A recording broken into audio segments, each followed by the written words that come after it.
The AIM community is awesome. I couldn't ask for better people to surround myself with.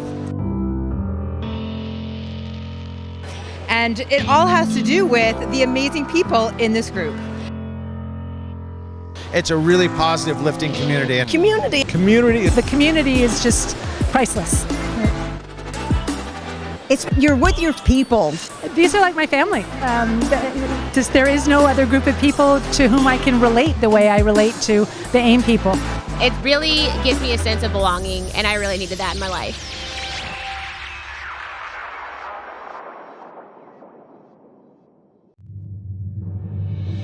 The International Society of Animal Photographers is proud to be a PPA affiliate. Join us today by visiting theisap.com.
Tip for happiness. Look at the big picture. Don't sweat the small stuff. Image competition is a journey. You put your best work in front of a trained jury, anonymously, and then wait for them to chew you up and spit you out. It's nerve-wracking, gut-wrenching, and it's hard. But we do it anyway. We do it to learn more about our craft, to understand how we can improve, and to get the validation that we're doing something right. And then we suck it up and do it all over again. And again, and again. And after doing this multiple times, we look back and see what a huge difference this education has made in our work, how far we've come, and how much more we understand. And our clients notice the difference as well. They start saying things like, I'm not going to be able to afford you much longer, and I can say I knew you before you were a rock star. And then our peers start asking us for advice, and we know we've come full circle. There really is no other experience quite like image competition.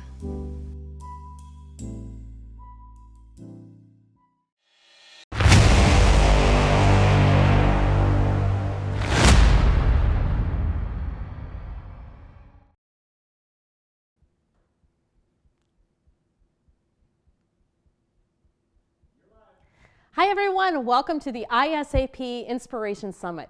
We are so excited to have you here. We've got a full day planned of amazing topics that will help any photographer, but especially those of you who are pet photographers. Our first speaker this morning, I'm so happy to have here.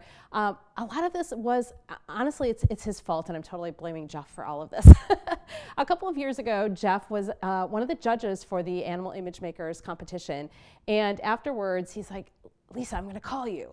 And that phone call led to this whole path of becoming a PPA affiliate, which we're super excited to be a part of. So let's welcome the current PPA president, Jeff Dachowski. Hi, Jeff.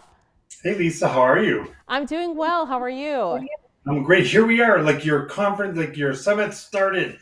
So probably no one's on, which is good because it's my turn to talk. That way I won't feel too bad that no one was here. That's good. We've got one or two people on, so. Okay, good. I can't tell. I just always prefer to be self-deprecating than to be like, sure. There's thousands of you listening out there. Right. Maybe not thousands, but I think we're in the hundreds, so that's a wonderful thing. It's going to be great. Yeah. I'm excited what you're doing here. Well, thanks so much for joining us. You're the current president of PPA, and so you've been a part of the photography community for a long time. You've been very involved in different affiliates, and obviously all the way up to the level of PPA, Professional Photographers of America. How do you see how we're doing right now as photographers and as an industry? Yeah, so I think that a couple things. I mean, we had over 8,000 people attend Imaging USA this year, which was an interesting thing because last year we were at 6,700 or so. We had that real hard COVID push at the end of the year, which really threw people off for their ability to travel, and this year I think we were somewhere 8,500, 84. I don't remember the exact number, but I think the industry itself is actually in kind of good shape. And I don't mean that we don't have struggles or things that we have to work on. I think that there's a sense of strong feeling, like hope, that this is the year 23. And I know I've seen all the memes. Nobody claimed 23 is their year, right? Like, because someone did that in 22 and we all pay the price. No, but I mean, I think that people are very positive about the outlook on the industry. I've noticed I visited about 20 community network members events this year, and I'll tell you that I've seen an improvement in the desire to check their sales process, their photography in the whatever they chose, indoor, outdoor, whatever their specialty is, whatever they like to do. I think that the photographer's business acumen is better now than it's been in years, and I think that what 2020 and that whole disruption, if you will, in the portrait services end of it, I think people have really focused on that they have to make money at this. That this is not something they're doing for fun. This is something they're doing to feed their families, and so that's kind of exciting. It is really exciting.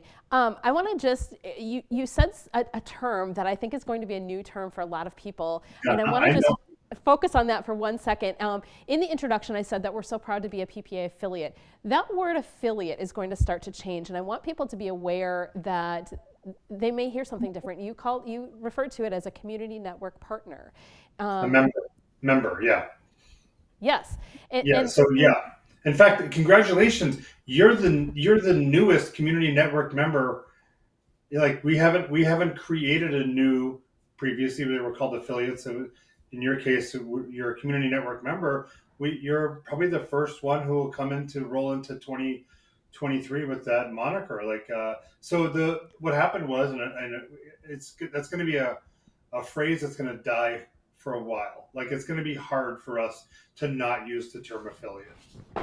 But in reality, it doesn't really describe the relationship that PPA has with its community network members. We are not affiliates. We don't trade money back and forth like you would in an affiliate link. The AIM is affiliated in that regard with PPA, but we're two separate organizations. We are not really truly affiliated with you. With AIM, we're friends, and we love what AIM does, and we love what many of these state associations do, and all these associations, these local associations. So PPA is friends with all of them, and so it's really a community, and it's a network of the ability to. In fact, we talked about this before, but I'm going to be in Nebraska this weekend, and so will you. At some point, you'll be in Iowa as well, speaking and judging, I think. And it is really a community versus an affiliation. We're friends, and PPA really wants to have great relationships with its friends, and we want the community networks to have great relationships with PPA. Yeah, I couldn't agree more. And it was really interesting at Imaging. There's a lot of talk about this change in name, and people were really upset about it. But as we talked about it, I was at the affiliate leaders meeting. It is one of those things where I think affiliate means something different now than what it used to. And I think community network member is such a great way to refer to the relationship that we have back and forth. So I think it's great. I agree. And I'm going to tell you, it's going to be hard to say. It's also going to be hard to say the words like competition when we talk about the new MIR, and there is going to be a bunch of words that we have been saying for years and years and years. And in fact, if I'm judging AIM this year, and I mean, how many times will I say I really enjoy the print? Right. In reality, if there's no print. everyone knows I'm not looking at a print. Right. Everyone knows I'm looking at a screen, including myself. But this phrasing has just sticks around for a long time in our hearts. And so I'm sad that people are upset about it. Meaning, like, I don't want anyone to ever be upset about a name change. But in fact, I mean, I think you probably guys know I wasn't at the leadership meeting, but I would imagine that it came out that no one's association changed. In fact, all we did was make it that everyone gets about the same stuff, Right. which is really cool. Like we there was an unfair, unlevel playing field, if you will, and we kind of fixed that, Right. through an action team and the board. And so it's always we with me, by the way, just so you know that I don't think that I fixed it. Right. The board and this action The team board. came up with some great ideas, and the board tried to even that playing field. Yeah, well, I think it's going to be fabulous. And, if anybody is out there who's watching who's not a part of your state or your local PPA community network, if you membership, Network. I would say, and they're probably still being referred to currently as affiliates, but reach out. I think that the local and the state levels, any of the levels, really have so much to offer. There's so much networking and just meeting your peers and becoming friends, and the education that you get and just the support that you get from those groups is so important. I agree. Years ago I was a PPA member. I said this in my council speech last year, not this year, but last year, that it was Bob Lloyd and Gary Meek who convinced me to become a PPA member again. I had been a PPA member many years ago when I went to photography school, and I became a PPA member, and someone said to me, "Why aren't you a member of New Hampshire, NHPPA?" And they said, "You've got all these friends nationally, but who's going to help you if your camera dies on a Saturday at a wedding, right? Like, these people aren't going to fly in from Minnesota to bring me a camera, right? They just can't." And so we've been members of our NHPPA, our state association for years. And I was president of that association some years ago. And I'm not as active as I'd like to be, but I'm kind of You're a little busy. right this minute. So I imagine that one day I'll be able to make those meetings a lot more than I can these last couple of years. Yeah, I think that's awesome. Let's go back. You talked about competition a little bit ago, which, yes, it's competition. No, it's not competition kind of a thing. But how has competition helped you through your photography career on your journey to being the best that you could be? For me, I've always said that competition is the fastest way to improve your craft. And conversely, it's also a great way to justify your prices. When we looked at any piece of marketing you'll see, I mean, the most silly things are award winning. Like someone will be like, "Buy my washers. You pick them up at my award winning screws and washers from Home Depot." And you're like, how they get an award? But it does sound good, right? The thing is that I think it does help people to justify that their value, because I believe intrinsically that the value you may have as a photographer, it is you're the only one out there who's selling this, right? You are the only one who can give up your craft. So most of the times the barrier, in my opinion, is on the photographer, not the consumer. And so a lot of times the photographer, let's say they get an image that is deemed worthy of a merit at AIM or at the Merit Image Review, and that can sometimes give them the confidence to say, "I am good at what I do," because a bunch of people who don't know me, who aren't my mom or dad or best friend, think my work is good. And that a lot of times can benefit you on the bottom line. It justifies your prices for you. And sometimes it can justify the prices for your client as well. To be like, "Well, my photographer is an award-winning photographer. That's pretty cool." So I found that it as an image maker, it made me really look closer at the details while I was photographing. Before printing and actually most importantly in the camera. As a business person, I am not too ashamed at all to express to my clients that they've chosen me, and the awards are another reason that they've made the right choice. Yeah, I couldn't agree more. And not only is it marketing, but like you said, it's such a great educational tool that I can say too for myself, once I started competing and once I started learning about kind of what the judges are looking for, it made me a better photographer as well. And so I am such a huge supporter of competition and getting involved in that, seeking out, and even if it's not you're not ready for competition, but getting critiques from people who can look at your things objectively. I think it's such an important step for everybody to help with the education and to learn more about photography. I agree. And, my wife Carol always says the education is truly in the preparation of the image. So, yes, it's true. We give you a result. It's a merit. It's an image excellence. It's not quite a merit. Or AIM is AIM using scores this year. Is that Yes. we use scores? So there's a numerical, right? Both of those types of judgings just offer a slightly different feedback for its members or the makers. But the education is choosing the image. It's getting it ready to be, judged. It's not just the score, the result or the evaluation, the score, whatever, is only part of it. It's just one part of it. I find that I learn the most when I'm like, oh, that didn't work. Right. And then I drop it and I start again and go, okay, fifth time is a charm. This is looking better, Exactly. And it's great for like you just said, for marketing to have those awards and to have them on display in your studios or in your businesses so people can come in and see them and know that you've done well. But it's not just about the awards. It's about pushing yourself and trying new things and experimenting and learning through the process. And there's so many positives that come with image competition that it's just huge. Yeah, as you know, this is my second time judging AIM. I've judged it once before. And I'm excited because most people don't think of me as a pet photographer, but I do quite a few pets in my year. And I love seeing this culmination of all this great pet work. It's really inspiring. I'll make a little plug here for the new Merit Image Review, which the first one, the registration closes tonight at midnight. And what I love about what you just said about trying new things, in the past, we could only submit 4 images a year.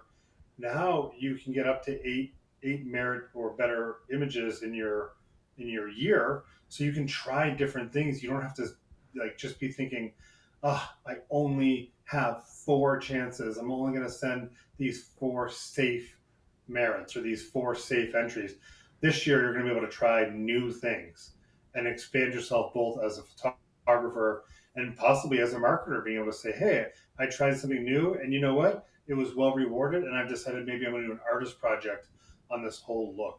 So I'm excited to see what photographers bring to the table this year at the MIR as well. Yeah, I am too. I think it's going to be such a great change and such a great way to really put yourself out there.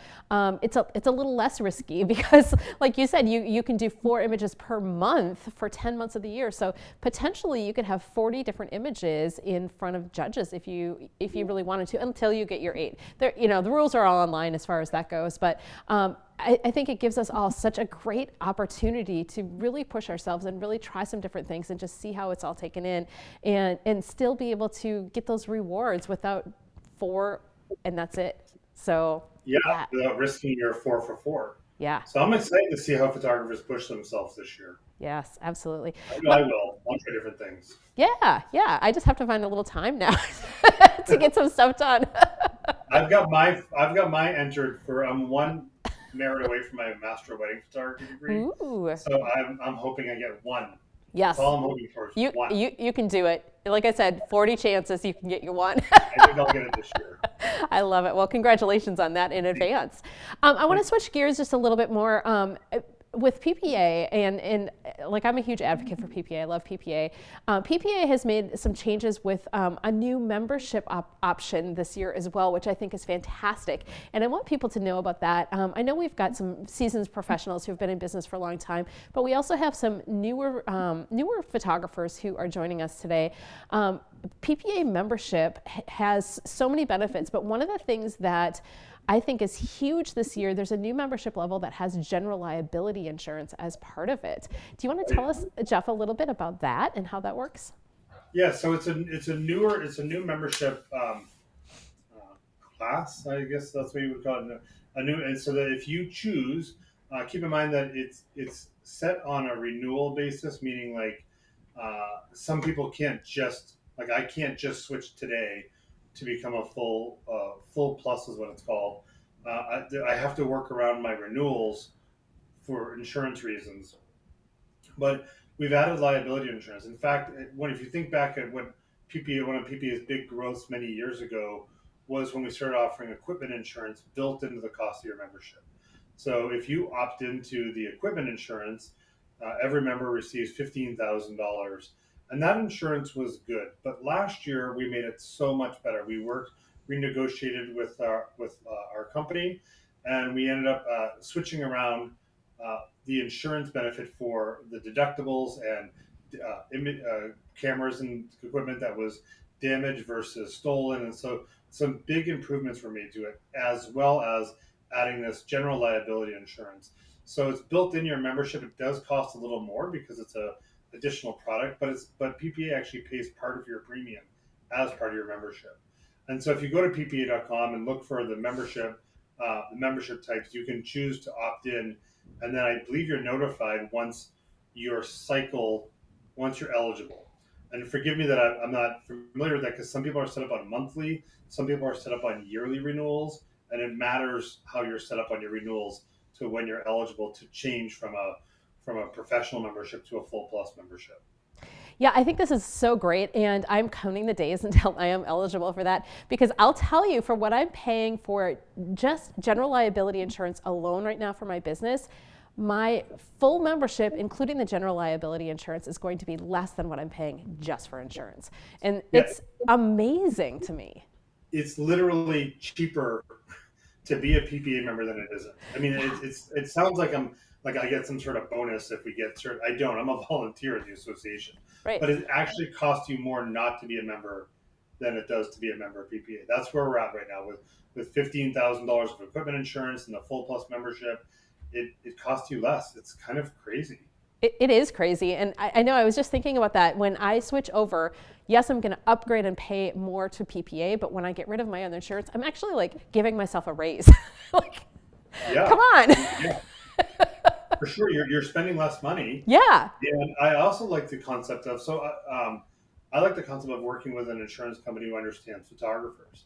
And when we walk up with almost 35,000 members strong behind us, it gives us a buying power that's different than you going to your local agent who doesn't necessarily understand your business. This company does understand what we do, and we have someone on staff who's, is a licensed insurance person, so they understand insurance as well. You don't have to be as well versed in. I'm not saying you shouldn't be. I just mean you don't have to be. Yeah. So you have an advocate in the insurance arena with PPA. It's fantastic, and I'm so excited about it. And thank you to PPA for watching out for all of us. And it's amazing what we can do when we've got a big group of people and be able to serve so many people. So I encourage everybody to check into that. And especially if you don't have a business set up, if this is something you're thinking about doing, you're going to need that insurance. So this might be a really great option for you. I agree. Yeah. I'm going to step back just a little bit because we've got a question from one of the viewers as it relates to critiques and the Merit Image Review. Sure. She wrote, one of the things that was part of the image competition education was watching the judges' challenges. Will there be anything like this in the new image review where we can see other images besides our own reviewed, or an event at any point like IPC? Anything you can fill us in on with that? Yeah, sorry, my phone was ringing, so I was muting in between Oh. just to make sure you Okay. weren't having to listen to that. One of the struggles we had was that we never really meant to stream, and I don't mean that we didn't want to stream. We did, of course. Years ago, I think we tested streaming 10 years ago. I might be off on the dates, but it's been problematic. If we're being truthful here to our members, it's been problematic. And at the beginning of streaming, we had a lot of people on. At some points, we had 1,000 people streaming, 10 years ago. What we found is that with today's streaming and the issues that are caused by it, we had very few people streaming. In fact, this past IPC, we had about 300 total members streaming, and that included the jurors. And so that's a really low number of people who were actually using this service. And then, of course, we had problems with it. Not everyone, many people have problems getting the audio to work on their browser or their computer, and we just were not producing a product that we were, quite frankly, proud of. The judging we were very proud of, but the streaming issue we were proud of. One of the other issues we have is that when we surveyed the members who don't enter, 50% of those people forgive me, maybe 47%, it might be 54. Let's call it a large percentage of those people were interested in getting evaluations, but didn't want to see other people watching their stuff. And so we had to make a decision of, was the product great? It wasn't. Again, the judging was top notch, but the streaming product itself wasn't enjoyed by many of our members. The judging was, but the product. And then we also need to make sure that we get a situation that kind of clears the way for members who aren't using this amazing resource to use it. And since we found out that one of the things is they don't like their images being judged in public, we made the decision that it ultimately is probably not in PPA's best interest to stream. And the question, I don't have a name to that question. I would say, I agree. I loved watching the judging. I'm going to tell you straight up, during IPC week, I would leave my streaming on and I would listen to it in between phone calls or while I was retouching. But now that we're going to have as many as 30 judgings a year, we had one IPC with 300 people log on. We're going to have 30 judgings per year. We're expecting to see those numbers move down to 10 or 12 people ever watching the judging. So when we started weighing all of this, we said, this isn't a product we can really produce in a way that PPA is used to. So although I recognize and personally agree that I liked watching the streaming, it's just not a product that makes sense for us at this time. Yeah, and I think that makes perfect sense. And I know that there's been, a few little things out there about IPC. We don't know all the details for IPC yet. That's not going to be released for a few weeks. I did read something online about potentially some live judging at Imaging next year. So that's true. You will be able to see the IPC, at least the finals at IUSA, judged live.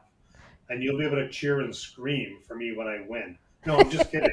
I'm not eligible to even enter that competition, so because I'm on the board. So I was kidding. Just if anyone's listening, I'm not entering it, not because I don't want to, but because there is a big cash prize there, and so it's really not okay for the board to be involved in that until you're off. Does that make sense? It perfectly makes sense, but I think it's going to be such an exciting way to be able to watch judging, and that's for a competition as opposed to the merit review.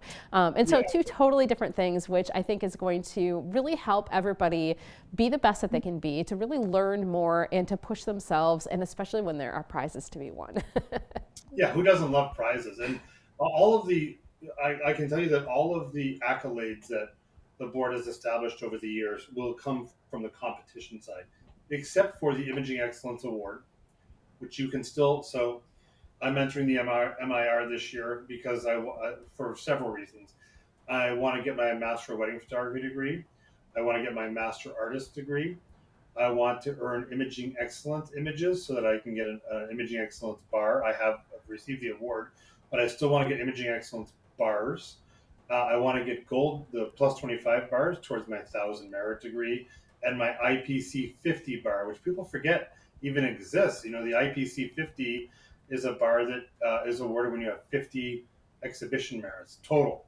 And so these are all different accolades I can get that I can market to my clients for me.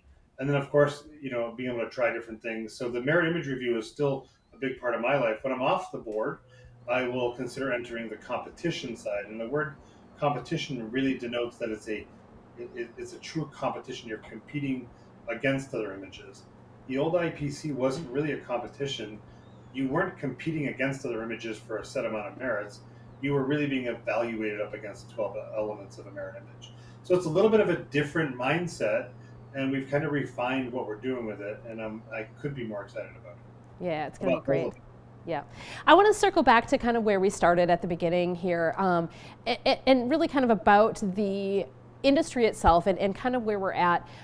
For those people who have, both of those people who have been in business for a long time, as well as those who are maybe just starting out in their careers, what advice would you give them going forward for this upcoming year? It's a big question. For me, as you probably know, in fact, right before COVID hit, I was in Minneapolis. On March 8th or 9th or something along those lines. Yep. And I spoke, and COVID was no issue on the 8th, and on the 9th, it was the end of the world in 2020. And I remember speaking in Minneapolis at the local Twin Cities event.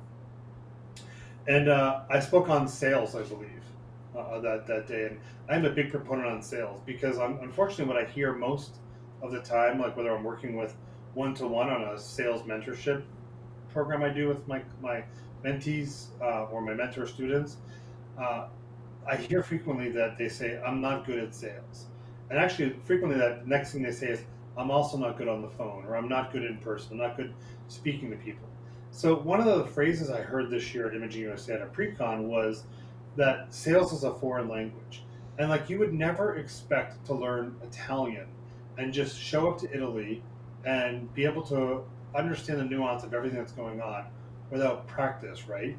It is a language you have to get good at. It is absolutely quintessential to you achieving the financial goals you want in your studio. You absolutely have lots of room to create beautiful imagery without having good sales, but it's really hard to maintain and have a sustainable studio without good sales. So my advice is to, if you're not good at sales, read. If you decide that that's not the way to go, find a sales mentor and have them help you, because they can sometimes jumpstart your financial success in 23 with just a couple tweaks, or just sometimes it's encouragement. Just saying, you know what, try it this way. I always say, I just tell me what to say, and I'll Right. say it. I'll try it. And which leads me to one last thing I know we probably have to wrap up soon, is I went to a class called the $25,000 headshot. And the instructor said her fifth strategy was to do it afraid. I love that phrase, right? I know it's probably in PPA magazine, but it hit me in this class because it's something I talk to people, and sometimes I am myself, I'm like, I don't want to call them because I might be rejected. They may not want to buy more, or they may not want to book me. But, just do it, and do it afraid. Like, it's great, just do it. So I know that's a Nike slogan, but better yet, do it afraid. Yeah, I think that's great advice. And I think a lot of it too is that the more you do something, the more comfortable you get at whatever it is that you're doing. It's hard to do things. The first step in whatever journey you have, I think, is the hardest step to do. But once you start doing it and you get better at it and you become more comfortable with it, you can excel. And I think it goes for sales, and I think it goes for so many other things as well. I agree 100%. Hundo P, as the kids are saying these days. Exactly. Or they were saying 10 years ago, whatever. Right, yeah, exactly.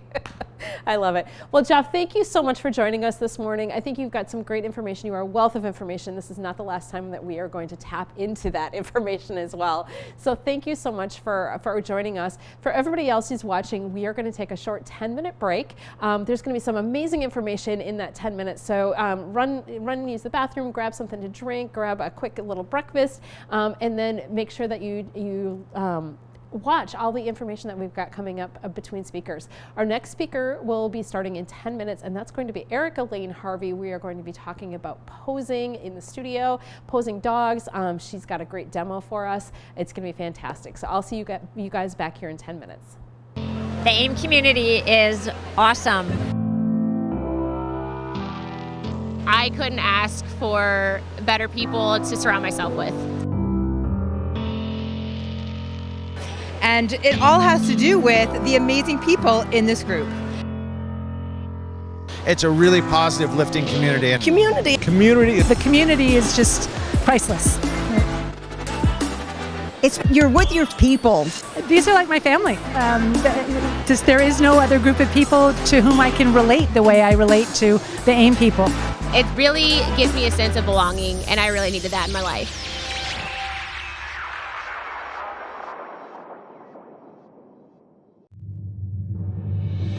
The International Society of Animal Photographers is proud to be a PPA affiliate. Join us today by visiting theisap.com.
Tip for happiness.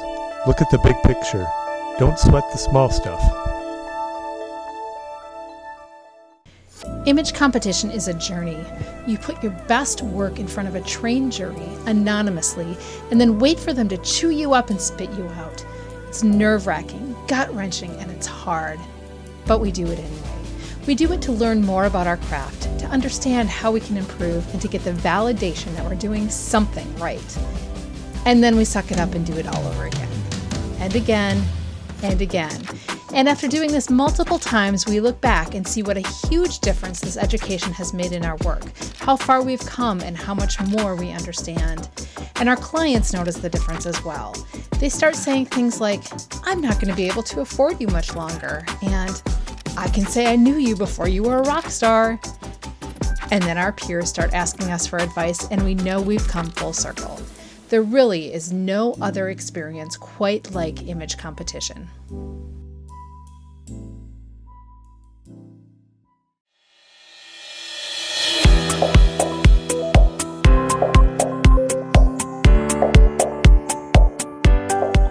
Hi, I'm Ellen Zangla. I'm the owner of Ellen Zangla Photography, and I'm super excited to be speaking to you about AIM, about how to run successful fundraisers. I've been doing this in my area since about 2005, and in that time I've raised more than $100,000 for animal-related charities. And I've done this by partnering mostly with other pet-related businesses. So I'm going to talk about how that benefits those businesses, how that benefits the people who attend, obviously how it benefits the animal-related rescues, and really how it will benefit your business as well. I'm going to be getting into all the nitty-gritty of it, probably more than you want to know, but I'm really excited to share everything I've learned with you. And so I'm excited to see you at AIM in April.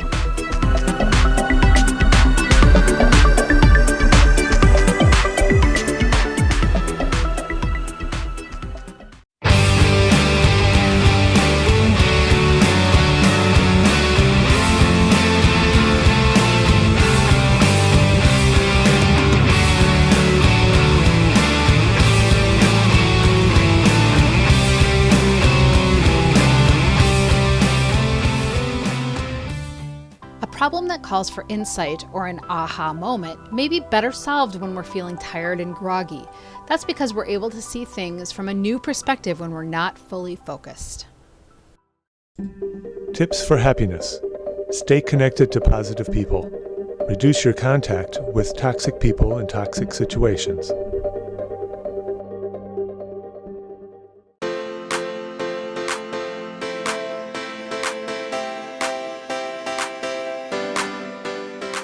Hi, I'm Erin Bonilla, and I'm really looking forward to seeing you guys at AIM in April. I'm going to be teaching a class about Up Your Follow-Up. It's a silly name, but it really is just about getting your time back, getting your life back, and increasing the number of sessions that you're taking, if that's what you want to do. Basically, it's about making your life easier. I'll see you there in April.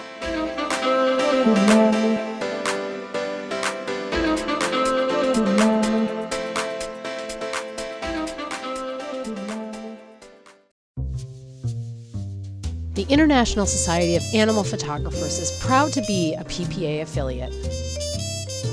Join us today by visiting theisap.com.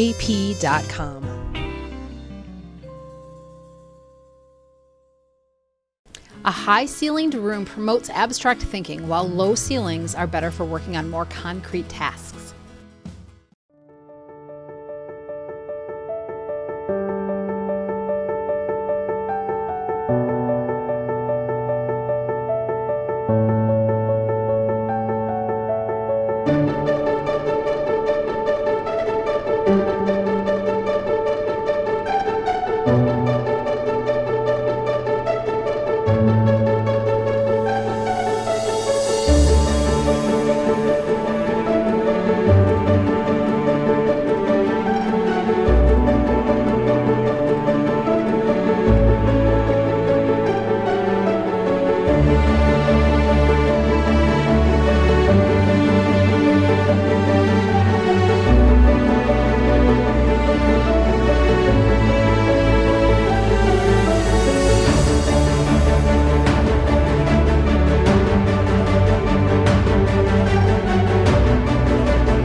image competition has not only taught me a lot and helped me grow as a photographer, but really pushed me with my personal boundaries as well to get out of my comfort zone a little bit.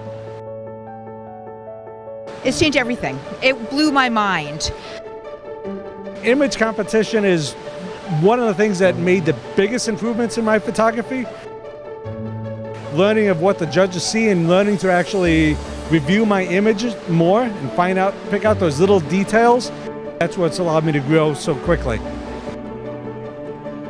It has completely changed how I view photography. It's just the most amazing experience being part of competition.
Welcome back to the ISAP Inspiration Summit.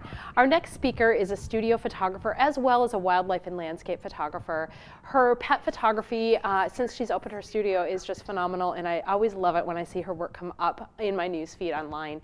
I'd like to welcome Erica Lane Harvey to talk to us today about posing and working with pets in the studio. How are you, Erica? Doing good. I'm a little nervous. Mabel said she'd jump in if I got too nervous. Well, we're all happy to see Mabel. She's such a sweetheart. So awesome. Well, tell us a little bit about how you got started doing pet photography as a jump from landscape and wildlife. So, you know, I've always loved pets my entire life, but I don't know why it never occurred to me that it could be a profession.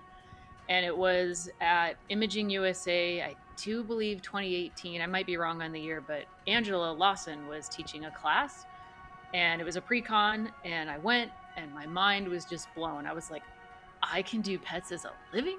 I had no clue. And so from that moment on, it took about, 3 years to find the perfect space. But 2021, a space came up that would be safe for pets. It's got a concrete floor, so if the dogs have an accident, you know, who cares?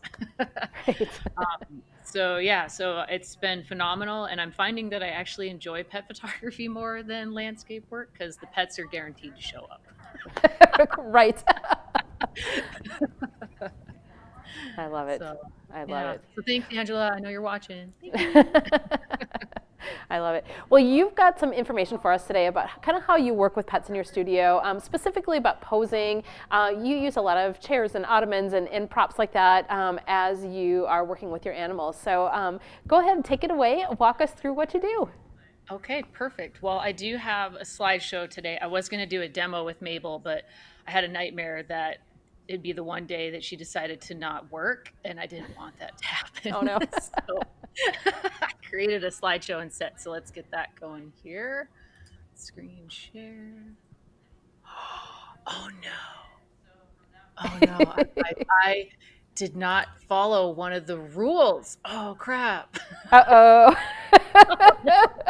Why does this always happen to me? It said Chrome, and I logged in under Firefox because it's my default. It just popped up, and I wasn't even thinking. Crap. Okay, well, do you want to do a session, Mabel? I had such a great slideshow. Well, here we go. It's all good. Erica, Hold on, we're going to go turn the light on. Erica, do you want to reset?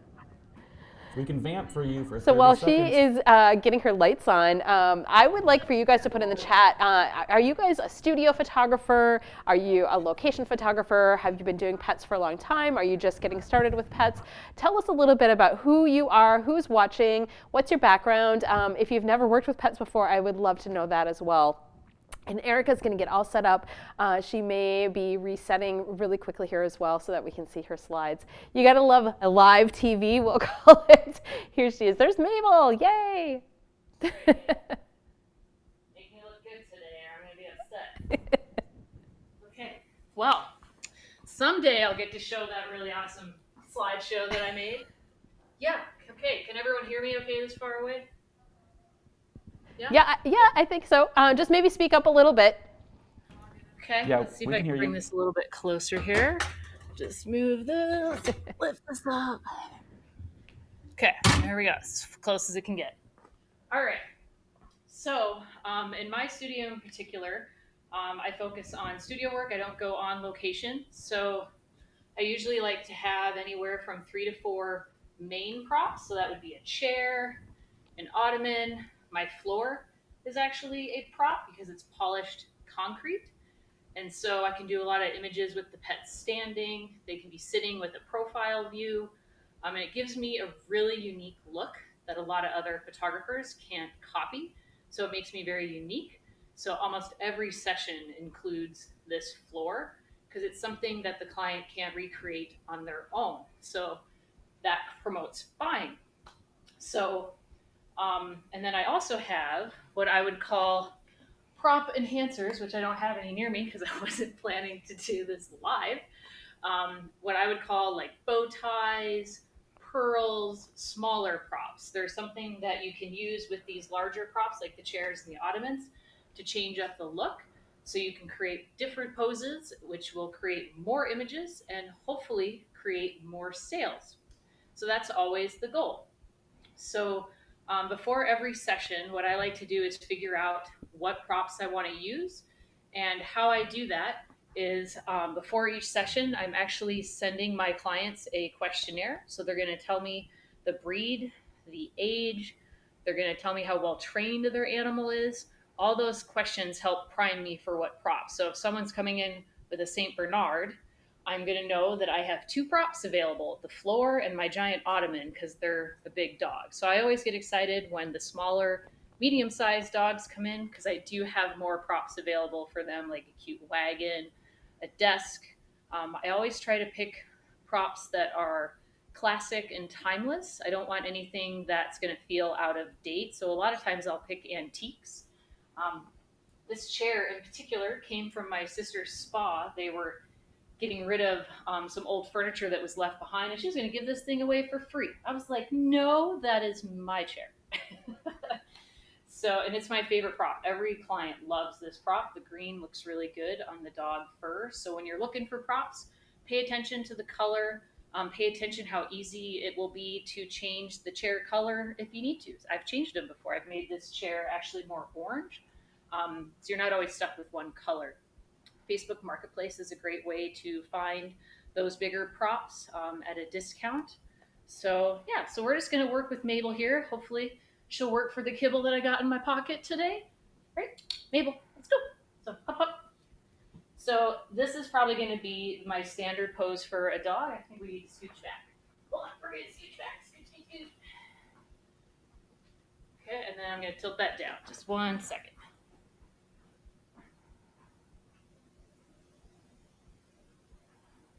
Now you see my mic, but that's okay. Whatever. It's live. It's fun. So she's already gone into the second pose because Mabel's a rock star. So yeah, so that first pose is just sitting. Thank you. So straight on at the camera. And now remember, the dogs don't always have to look at the camera. You can actually have the animal look off to the side. I love these shots because that animal is making that connection with the owner, which can be great. And then, of course, the second pose down was down. So depending on your dog's size, they might look a little uncomfortable in the chair. So sometimes if you turn them sideways, target down, it can be kind of cute. She looks a little more in the chair, and you have her look back towards the camera. Now, not every dog is going to be as well trained as Mabel. I understand that. So you do have to work with the animal that you're given. There we go. That way we're not cropping my head off.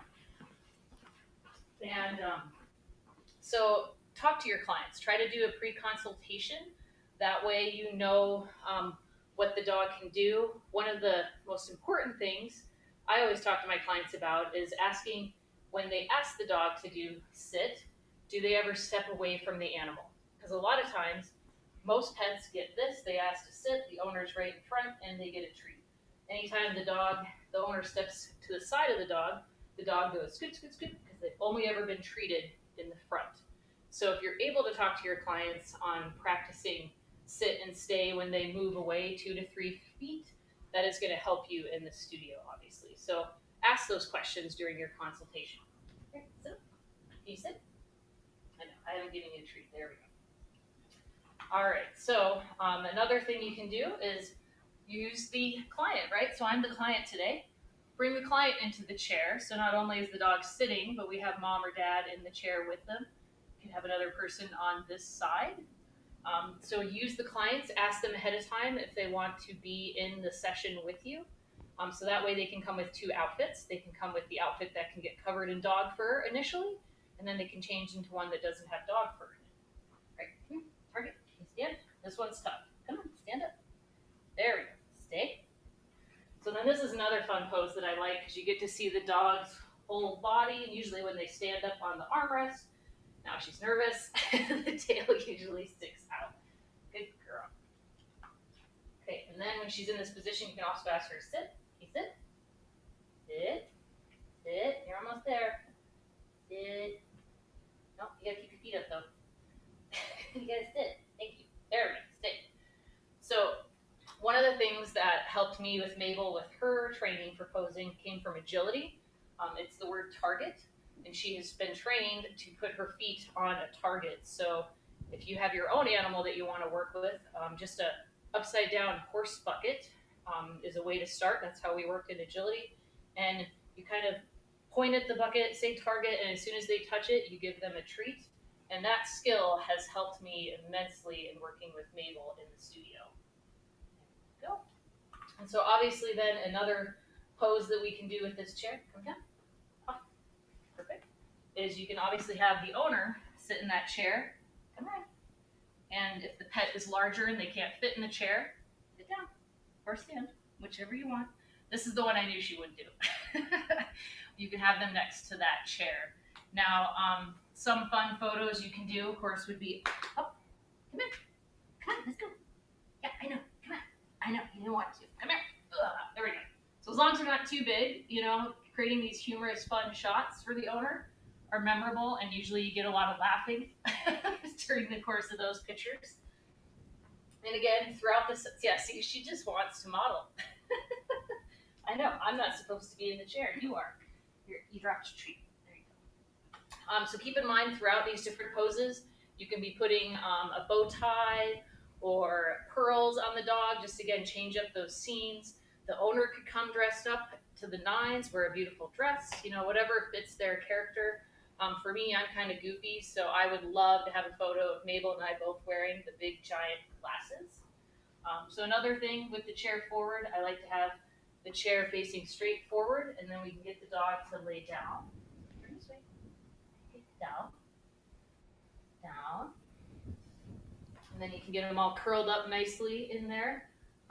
One of these days I'll train her to lay her head down, but we haven't gotten there yet. There you go.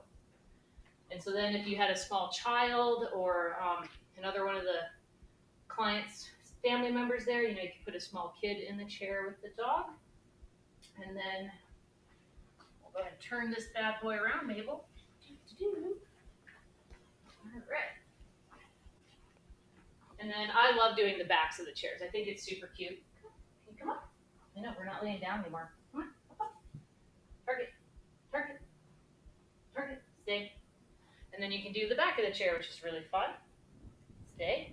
And then you can also have the owner come in. Stay, stay, stay. No, come back up. Come back up. Thank you. And then you can get them both on the chair. And then it's fun. You can get them close, looking at each other. And of course, dog height will depend on what you're able to do with the animal. I really wish you guys could see the photo of her wearing those glasses. So stinking cute. Do you want to hold the glasses? Okay, let's see what she'll do. Just so you guys can see it. It's so much fun. All right, come on, let's go. Let's go. You exited the scene.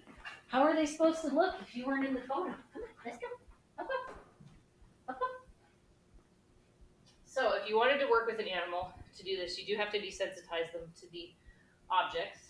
And usually what I do is I hold the head, okay, hold, stay. And then once you have them here, ask them to stay and give them something to look at so they don't drop their head. Stay, look up.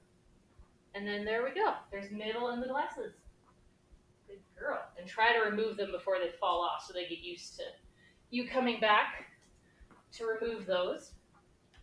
Perfect. All right. So, what do all these poses mean and how do they help you in the studio? Well, if we picked out 3 main props, so let's say a chair, ottoman, floor, and we had in the back of our mind 10 different poses, different ones, of course. We don't want to double up on poses because clients tend to pick their favorite pose. They don't really care much about the prop. So we want to try to have different poses for each prop if we can. So 3 props times 10 poses. Right there, you're going to have 30 unique images to show your clients. And then if we add on the 3 prop enhancers, maybe to a couple of the different poses, that's 9 additional images per prop. So 27 more unique images. And this is just math. That would give you 57 unique images to show to your client. More images are going to equal higher sales, which we all want, right? So when you're working with the props, think about telling a story, think about album layouts or collage to hang up on the wall. So I suggest highly starting where you send out that questionnaire to your clients. It's really going to help you mentally prepare better for your session instead of seeing the dog show up and you're like, oh, it's a St. Bernard. I was thinking we were going to be smaller. So then your mind's just not ready for that session. Especially finding out the training level of the dog is huge. Most of the prop enhancers that I use are ones that the dog just wears. Most of the dogs aren't like Mabel and let me throw things on top of her head. So a tie, pearls. I might even ask the owner to bring something that's important to them, like blankets, because that'll change up the scene. And then that consultation, of course, again, just reiterating the importance of finding out the dog training and possibly working with the client to better set them up for success, especially if the dog has no training. Because for the most part, when that happens, you just hope you get some shots. I had that session last week. I think I got like 5. It's horrible. So really actionable steps in your own studio or on location even, because you could bring a chair to the wilderness. No one says you can't. So basically figure out, what props are going to work for that animal. So pick out anywhere from 3 to 4 props and then bring along 2 to 3 prop enhancers. The owner can be a prop enhancer. Even if they don't want to be photographed, you can ask them to at least be dressed from the knee down to be photographed. So that way the animal can lay down at their feet. Sometimes I've had animals so nervous that they couldn't even be away from the owner. So that's one way to compensate for a nervous animal. And if the animal is small and they don't want to be away from their owner, the owner themselves can be the prop. So you can have them turn and hold the animal. You don't necessarily always have to see their face. I find a lot of dog owners, for some reason, don't want to be in the photo with their dog.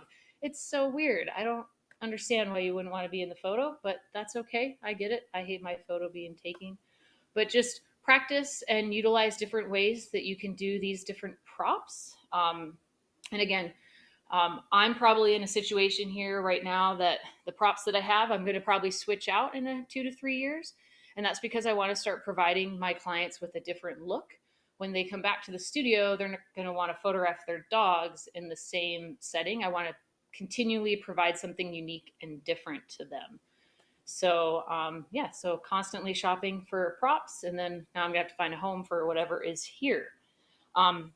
For those of you that are interested in how the floor works, It was basically just rough concrete, and it was my dad's idea actually. Um, there's a company called Hilliard. I'm assuming there are other places, and they sell a cleaner that'll degrease it and all this stuff. And then there's basically this jug. It looks almost like Elmer's glue, and you basically just use a mop and you mop it on the floor. And I tell you what, cleaning up dog hair with the floor polished is amazing. Like, I owe my dad $100 dinner for cleaning the floor because I originally wasn't going to do it. And it's funny, the floor is now the favorite thing about my studio. So yeah, I had tons of great pictures to show you guys. Can't believe I did that. Of course that would happen. This is why I was nervous about today. So yeah, so feel free to go to my website, ericalanephotography.com, if you want to see samples of those. And then you could also go to my Facebook page. I post stuff there all the time. So if you want to see the different props and things in action, because I really wanted to show that to you guys today, and I can't. So yeah, I think that's what I had. I'm glad at least Mabel did her demo. And Mabel's a rock star at it as well. I know. So when I did the slideshow for, let's see, where am I? I feel like I need to talk to you closer. Like, I can't. My head's gonna get cut off. All good. When I prepared for the slideshow, my whole gimmick was going to be like, how many different poses do you guys think I can get Mabel to do in like 15 minutes? So I'm curious, now that you've seen her in action and what I did using a single chair with a couple different prop enhancers in 15 minutes, if this was a session for a client with obviously a well-trained dog, how many photos do you think I could have gotten that 15 minutes? Well, and I think you touched on it. The huge difference is that Mabel is so well trained and she's so good, and not all dogs are like Mabel. So sometimes you can get a lot, and sometimes you can just get a few. But yeah, it's you awesome. have to have those different poses in mind, because even a well-trained dog like Mabel, she works well with me. As soon as my husband comes into the studio, like for a Christmas photo, she don't. She's a totally different dog. Yeah. And so, but yeah, so with Mabel in particular, you will get some of these dogs into your studio and just, relish the moment and take as many pictures as you can. Because I'm able to get with her in 15 minutes about 15 different poses. So I've been working with her since she was 12 weeks old, so that might be part of it. She's also a poodle. I like to think she's super smart. But have just a set list of poses that work with different size animals. So sitting in the chair forward, you can lure them down with that treat. If you have dogs yourself and you're not much into training, I highly recommend taking some classes with your dog and just learning techniques, because I've been really surprised how the last year I've been working with Mabel, the same techniques that I've learned in class, if you come into the studio and are confident and the dog sees that you're confident, they actually will listen to me better than they do the owner. So oftentimes when I do have the animals that aren't well trained, I can get them into position, but what happens is by the time I get back to the camera, the dog has moved. So I actually just the other day, learn new tricks, right? Figured out how to use my phone to fire the camera. And when I have sessions now where the dogs aren't as well trained or just don't listen to their owner, I'm going to start using that phone to fire off my camera while I work with the animal, because the owner obviously does not have command of the situation. Right, exactly. So a question for you, do you do consultations or do you chat with the owners in advance of the sessions? I do, yeah. So I would say a good 60 to 70% of the clients, it's an option. I don't force it on them. Most of the information I can learn in the questionnaire. But during that phone consultation, which I've switched to now, is I'll ask about the training, and a lot of times there's no training. And usually this consultation will happen roughly anywhere from 2 to 3 weeks before the session. So that way I can give them tips on how to work with the dog between now and the session. Even if they don't master the skill, the dog has at least been exposed to this asked behavior, so it's not necessarily new the day of. And if anything, I'm hopefully helping that dog and the owner have a better relationship with the training. So many dogs, I think, miss out on that bonding with their owner because it's a mental stimulation for them. Almost every dog I've heard after the studio sessions, which are about an hour, almost every client texts me and goes, wow, my dog's just conked out. And it's that mental stimulation is so good for them. I actually think it's more tiring than doing like a run. It's so good for them. And so a lot of owners appreciate the tips and they're always amazed. They're like, oh, I never would have thought to do that. So talk to your clients about training. Look up training in your own city. Try out those trainers so you have people that you could recommend for your clients. So that's great advice. And another question as it relates to your consultations, are you talking with people in advance about what they might want to order if they are looking for something for their wall or for an album? At what point in your timeline of your sessions are you talking about what the finished work is going to be? So I have found that most people come in mentally, honestly, not really planning to buy a whole lot. So the consultation more for me is to put them at ease about the session. Most of the time they're worried their dog's not going to sit still. I talk about how I Photoshop leashes out. It's mostly about the session and how it's going to go. If product comes up, I might talk about it. Usually the first exposure they have to the products is when they come to the actual studio. So then they come in, they do walk through my showroom. So they'll see the canvases and the metals and all the completed products. So that's like their first moment seeing it in person. I find talking about products over the phone, it's hard because most people are visual and they want to touch things. So I'll try to expose them to the folio boxes or the albums before they leave. But what I have found, at least in my area, is most people experience the session differently than I do. So I do try to show the back of the camera throughout the session because they think, oh my God, my dog's just running around like a crazy bot. You got nothing. And then I show the back of the camera, which I remind people I'm capturing split moments. They're like, oh, okay. Like they come in, I think, almost expecting maybe one or two shots because they really don't have high hopes for their animal. And then at the purchase appointment, when they see the images, more often than not, they're just like, oh my God, I can't believe you got so many photos. I thought the session went so bad. And so I find doing just the priming of the products at the session, but I find exposing them to the products at the purchase appointment when they're having that excitement of like, oh my God, look at these images that you got. I find that's the best moment for me. But everybody's different. You're right. Everybody is different, and a lot of it comes down to personality. But we talked about this earlier with Jeff as well. Learning those sales techniques, I think, helps a lot too. So if that's something that you want to do is be a better salesperson, there are places out there to learn that. But really, it's you've got to sell yourself. You've got to sell your own work, and you've got to be comfortable with it without feeling like you're that schmarmy salesperson. So. Yeah, you guys were talking about print competition and. Us artists, we all suffer from low self-esteem.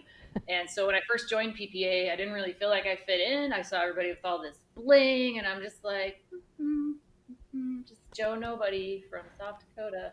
So I actually started competing in competition to help me feel more confident around my peers. And then the positive side effect of that is I became more confident in networking my business. I became more confident in talking to clients.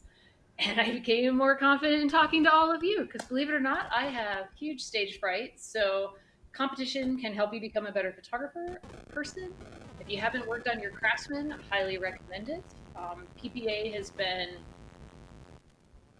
probably the biggest, most influential thing to ever happen to my organization and then to my business. And then finding AIM at PPA was like the next best thing.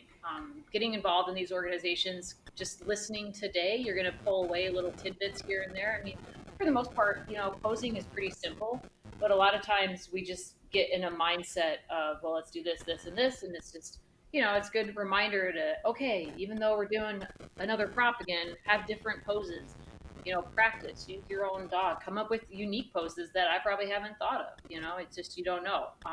One of the things that I was going to show you guys, which I can't, was I have these really old suitcases that my grandmother actually used. They're these old Samsonite suitcases. And anytime I get a medium to small dog, I love working with these suitcases because I can open it. I can put the dogs in the suitcases. They can sit on top of them. It's such a cute prop.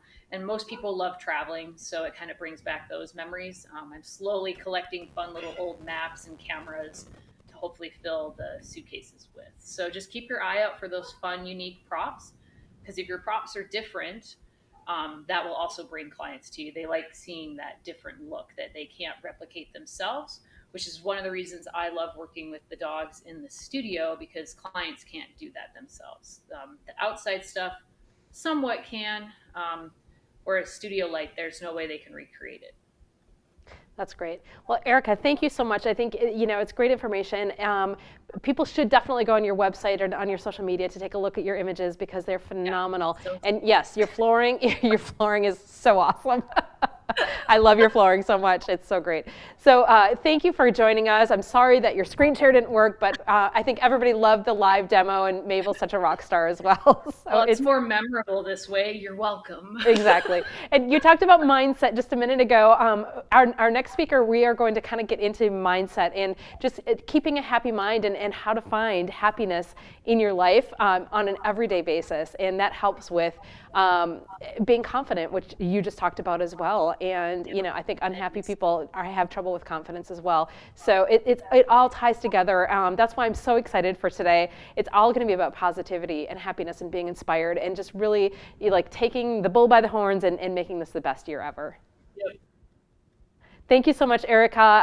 For everybody else watching, throw comments in the chat. If you guys have questions for our speakers throughout the day, there's a question option there for you as well. You can put everything right there. We're going to take another 10-minute break, and we will be back at noon. I believe noon. I got to look at the time now. I'm sorry, at 11:20. I'm losing track of time. The schedule is online. 11:20 a.m. Central Time to talk about the psychology of happiness. It's going to be phenomenal. I'll see you all in just a little bit.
The International Society of Animal Photographers is proud to be a PPA affiliate.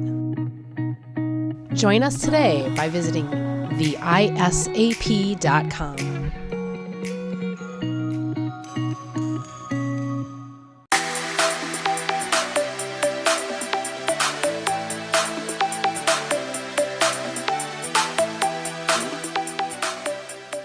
Hi, I'm Sandra Pierce, and if you're looking to start Photoshop painting, I am going to do painting tips and tricks at the AIM convention platform.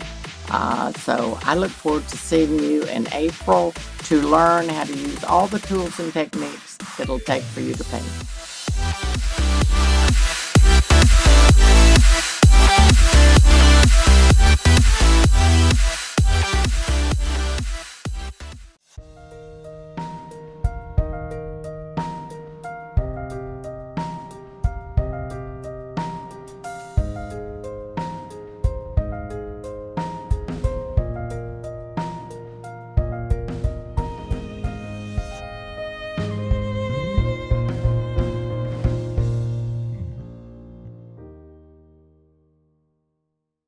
Research shows that even people who had never meditated before benefited creatively from a 25-minute meditation session.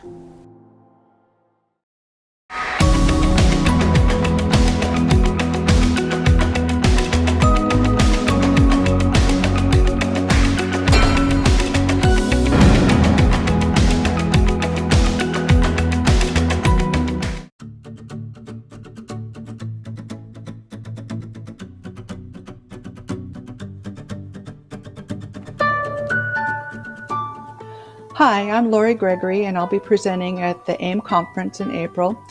I'll be talking about an overview of canine breed standards, the AKC, the performance events, what the breed standards mean, breed type, structure and movement, and what a portrait photographer can focus on when they're taking portraits of purebred dogs.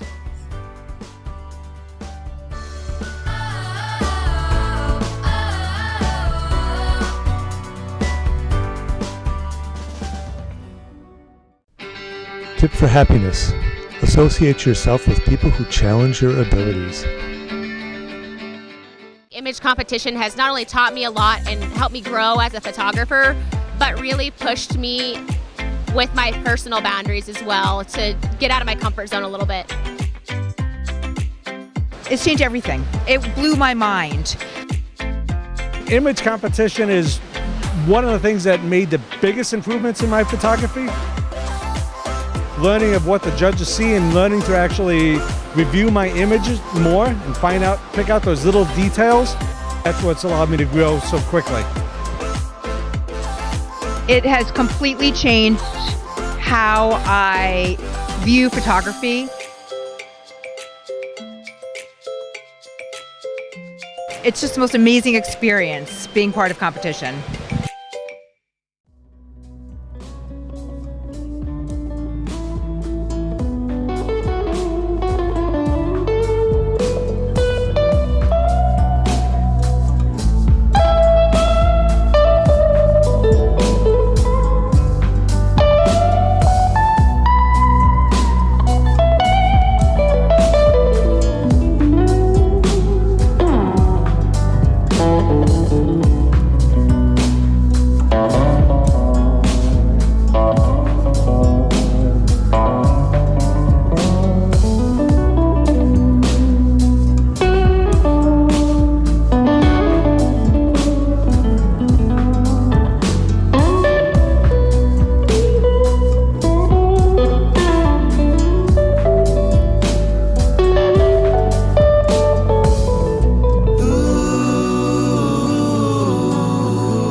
Welcome back to the ISAAP Inspiration Summit. We're so happy to have all of you here, and we hope that you're getting some great information from today.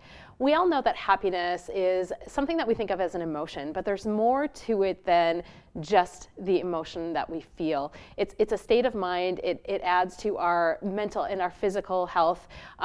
We've got Kevin Asp here, who I happen to know very well. He's my husband, but he's also a licensed independent clinical social worker, and he has some important thoughts, I think, for us about happiness and how we can all find happiness in our lives.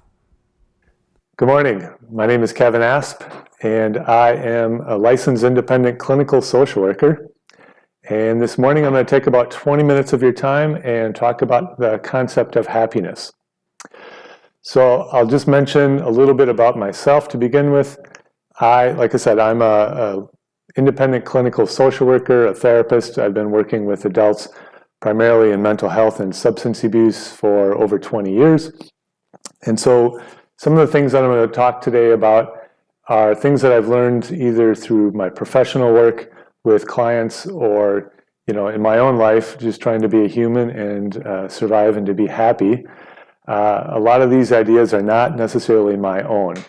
These have been around for many centuries. A lot of these are things that have been around since the beginning of humankind and tend to get repackaged and every generation or two into an idea that that population can understand. So with that being said, I'll just put this out there that I'm not selling anything today. I'm not going to ask you for money for this or try to get you to buy into my concept. This is just sort of 20 minutes worth of information that hopefully will help people find a little bit more happiness in their life and feel a little bit more inspired going forward. So I think to start off with, talk a little bit about the concept of happiness. It's a big concept. It's something that it can be overwhelming at times, and we probably all have our own definition of that. So to break down happiness into other ideas or other emotions that might be similar that tend to make up happiness. So we all have our peak experiences, the top of the mountain happiness where you've won a major award or you've won a GIA or you just got a new job. These are those peak moments that we all can identify as being happiness. And luckily, those are sprinkled through our lives so that we can hit a couple of them or a few of them as we go through. Underneath that, there's a lot of other little emotions like contentment or safety or feeling of success. A lot of people feel like having freedom or having an option to make life decisions is happiness, or not feeling like you're sort of bound into one thing or another. These are all different things that are sort of caught up in the idea of happiness. I'll also mention the idea of like pleasure or hedonism. We all need pleasure in our life. I will tell you that most philosophical schools will tell you that there is no real happiness in hedonism, and chasing pleasure just for its own sake generally doesn't lead to long-term happiness. I'll talk about it a little bit later on, but there's more happiness in meaning and purpose in your life than there is in just seeking pleasure. So what I suggest people do is to create a little list of these things that make up happiness for you. Turn that into some sort of a statement or a mantra, and say that on a daily basis or twice a day or every day of the year. I don't know how often you want to do that, but say it until you can understand it, or say it until it comes true. It's not a wish. This is just sort of I'm going to put this in my life. I'm going to put it ahead of me so that I can keep focused on my goals, and this is what I want to do with my life. This is what I want to see at the end result. I think I'm going to step back a little bit as a therapist and talk a little bit about human emotions. As a therapist, we tend to think about emotions not as being good or bad. We just think about them as being what they are.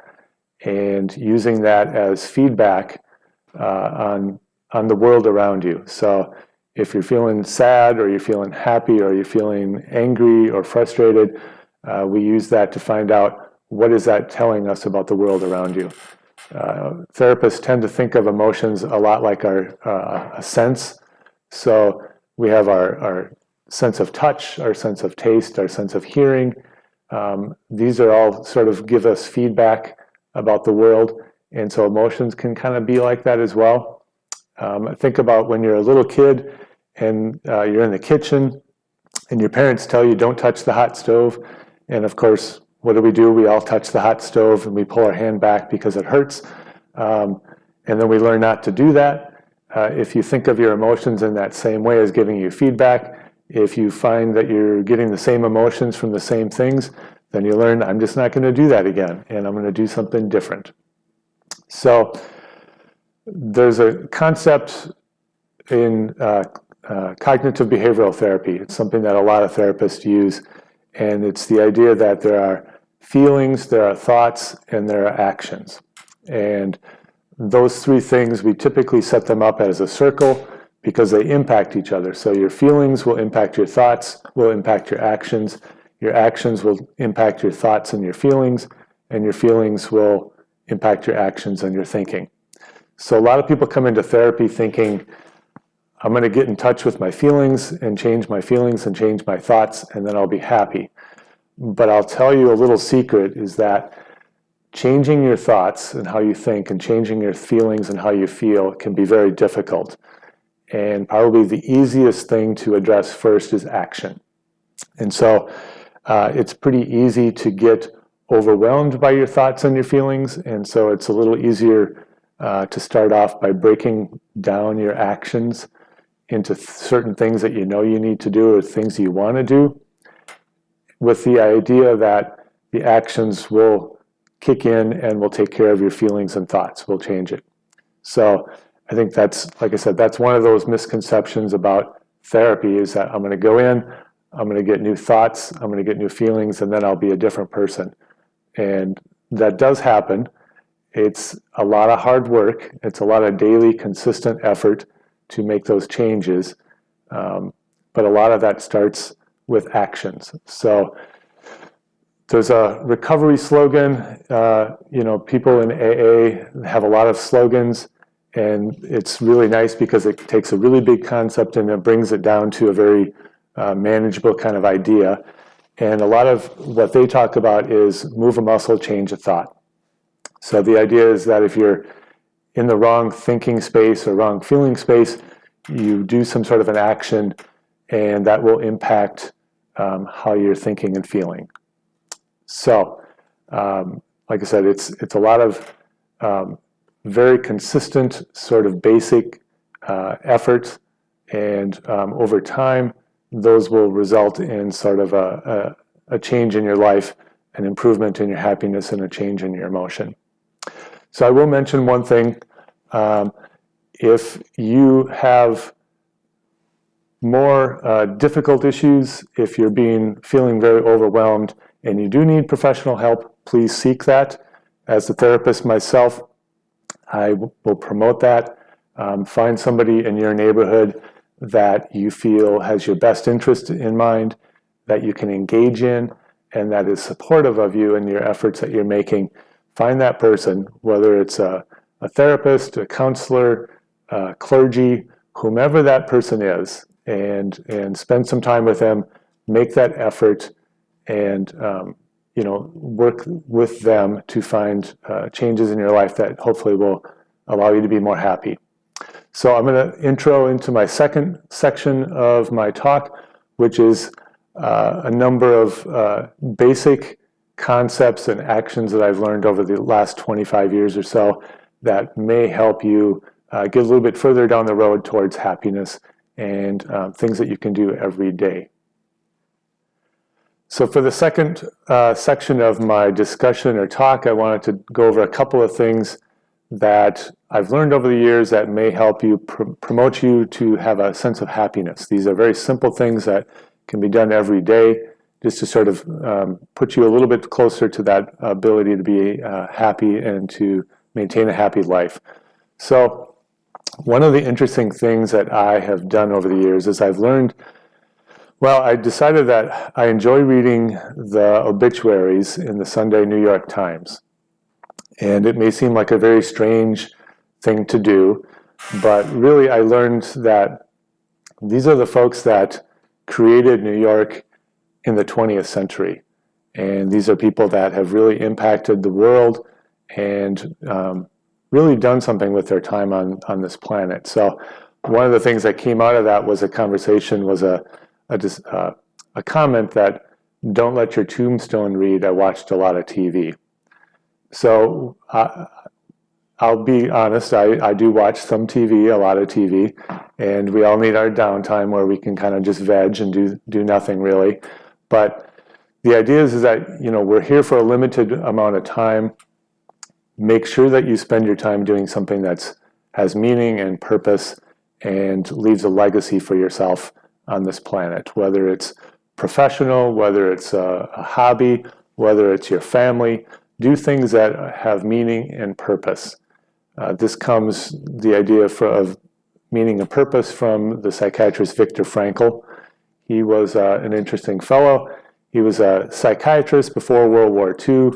He experienced the horror of the Holocaust and concentration camps on his own in person. He came out of that, and it really impacted his philosophy. He was able to see that if people have meaning and purpose in their life, that they could get through a lot of really difficult situations. And so that became the focus of his work after that. And it really is true. If you have meaning, if you have purpose, if there's purpose to the struggle, it makes you a lot more resilient and better able to manage stress and chaos in your life, and hopefully down the road to allow yourself to be happier. So sort of along those lines, I worked with a therapist years ago who was an interesting fellow as well, who was a therapist, but he was also in business and in real estate. And in working with him, I found out one of his things that he would talk with people about is do things that make you feel proud of yourself. And when I first talked to him about that, I thought that was very simplistic. You know, that's pretty obvious. But in working with him over the years, I realized that that was actually a very profound thing to say. We've all done things maybe that we're not proud of, and so you want to balance it out day to day with things that you are proud of, that you can sort of hang your hat on and think, yes, I am doing the good things in this world, and I am making progress, and I am moving forward. So do things that make you feel proud of yourself. One of the other things that I've learned over the years is make good decisions. If you're making bad decisions and you have a pattern of making bad decisions with your life, it's really difficult to find happiness. Bad decisions tend to compound on themselves, lead people into really difficult situations that aren't very happy, and it's very difficult to work yourself out of those. So it's important to develop a skill to be able to make a good decision and to live a life in a planful manner. It doesn't have to be rigid, but it has to be planful. You don't want your life to be one chaotic situation to the next chaotic situation. It's the idea that the feeling that you're falling backwards, and right that second before you fall that you can kind of catch yourself. You don't want your life to be a series of events like that back to back. It's really difficult to be happy if you're making poor decisions and things are chaotic. So do what you can to try to iron some of that out and live in a very planful, kind of meaningful manner. Along with those ideas, there's the idea that know your needs and wants.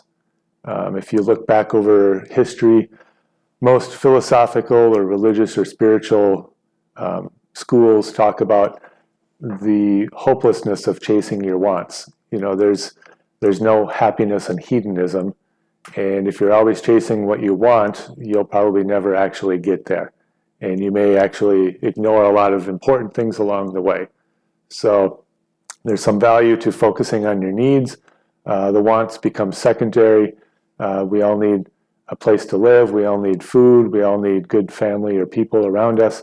Focus on that. Focus on needing meaningful work, and the rest of your wants or your goals generally will sort of take care of themselves. I'll talk about this as a personal situation. I've realized over the years not to call them bad days. I like to think of any day I survive and can go home is a good day, with the only bad day being if I don't survive it. And as humans, we survive 99.999% of our days on this planet. And so there's really only one bad day. Everything else is a stressful day. It's a difficult day, but there's still things that we can learn from those days, and they're not bad. I try not to put that qualification on anything and just deal with it as being stressful, difficult, challenging, instructive, any other words that you can use rather than calling it a bad day. So when you have difficult days, it's important to use a gratitude list to kind of balance it out. I learned this many years ago for myself. I had a job where I had to drive home. At the end of the day, it was about 20 miles.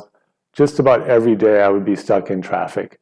And it used to aggravate me to no end. I got very frustrated, and it was pretty common for me to just sort of find that to be a real miserable time of my day. And then one day I took my own advice and I started going through my gratitude list. And, it didn't take me long, maybe a minute, and I realized, okay, so even though I'm stuck in traffic and it's kind of miserable, I still have a lot of things in my life that are good.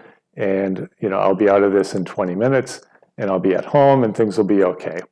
And so I've learned, especially in traffic, to go through my gratitude list, but also if I'm having a difficult day, go through my gratitude list, and also all the days in my memory that were worse than today, things that I've survived in the past, and with the idea being if I can survive that, then I can survive whatever's going on right now today in my life.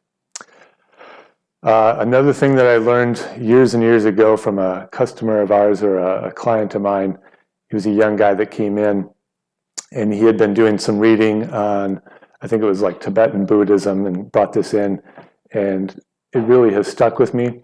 It's three words. It's acceptance, forgiveness, compassion. So if you approach a situation with that, accept the situation as it is. Don't add something that is not there to make it different. Don't take something away to make it so it's different. Just accept the situation as it is.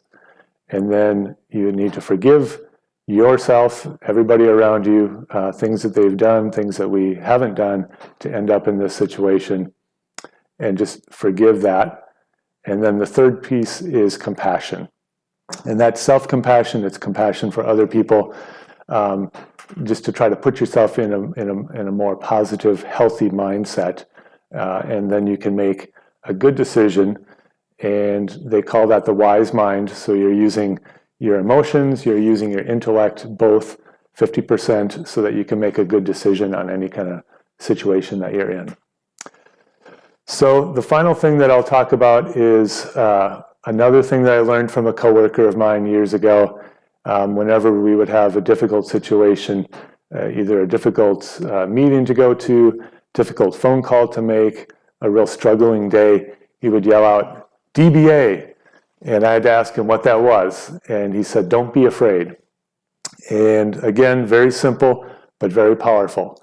If you approach your life as, I've got the skills, I'm a professional, I know what to do, I can get through this, then you don't need to be afraid.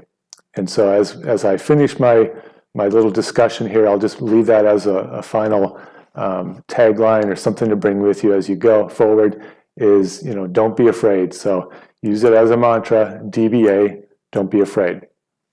So with that, I will thank you for allowing me to give a 20-minute discussion on happiness. I'll be around to do a little Q&A after this. Thank you very much. Thank you, Kevin. That was great information, and I think information that we don't always think about as it relates to happiness and the emotion that goes into it.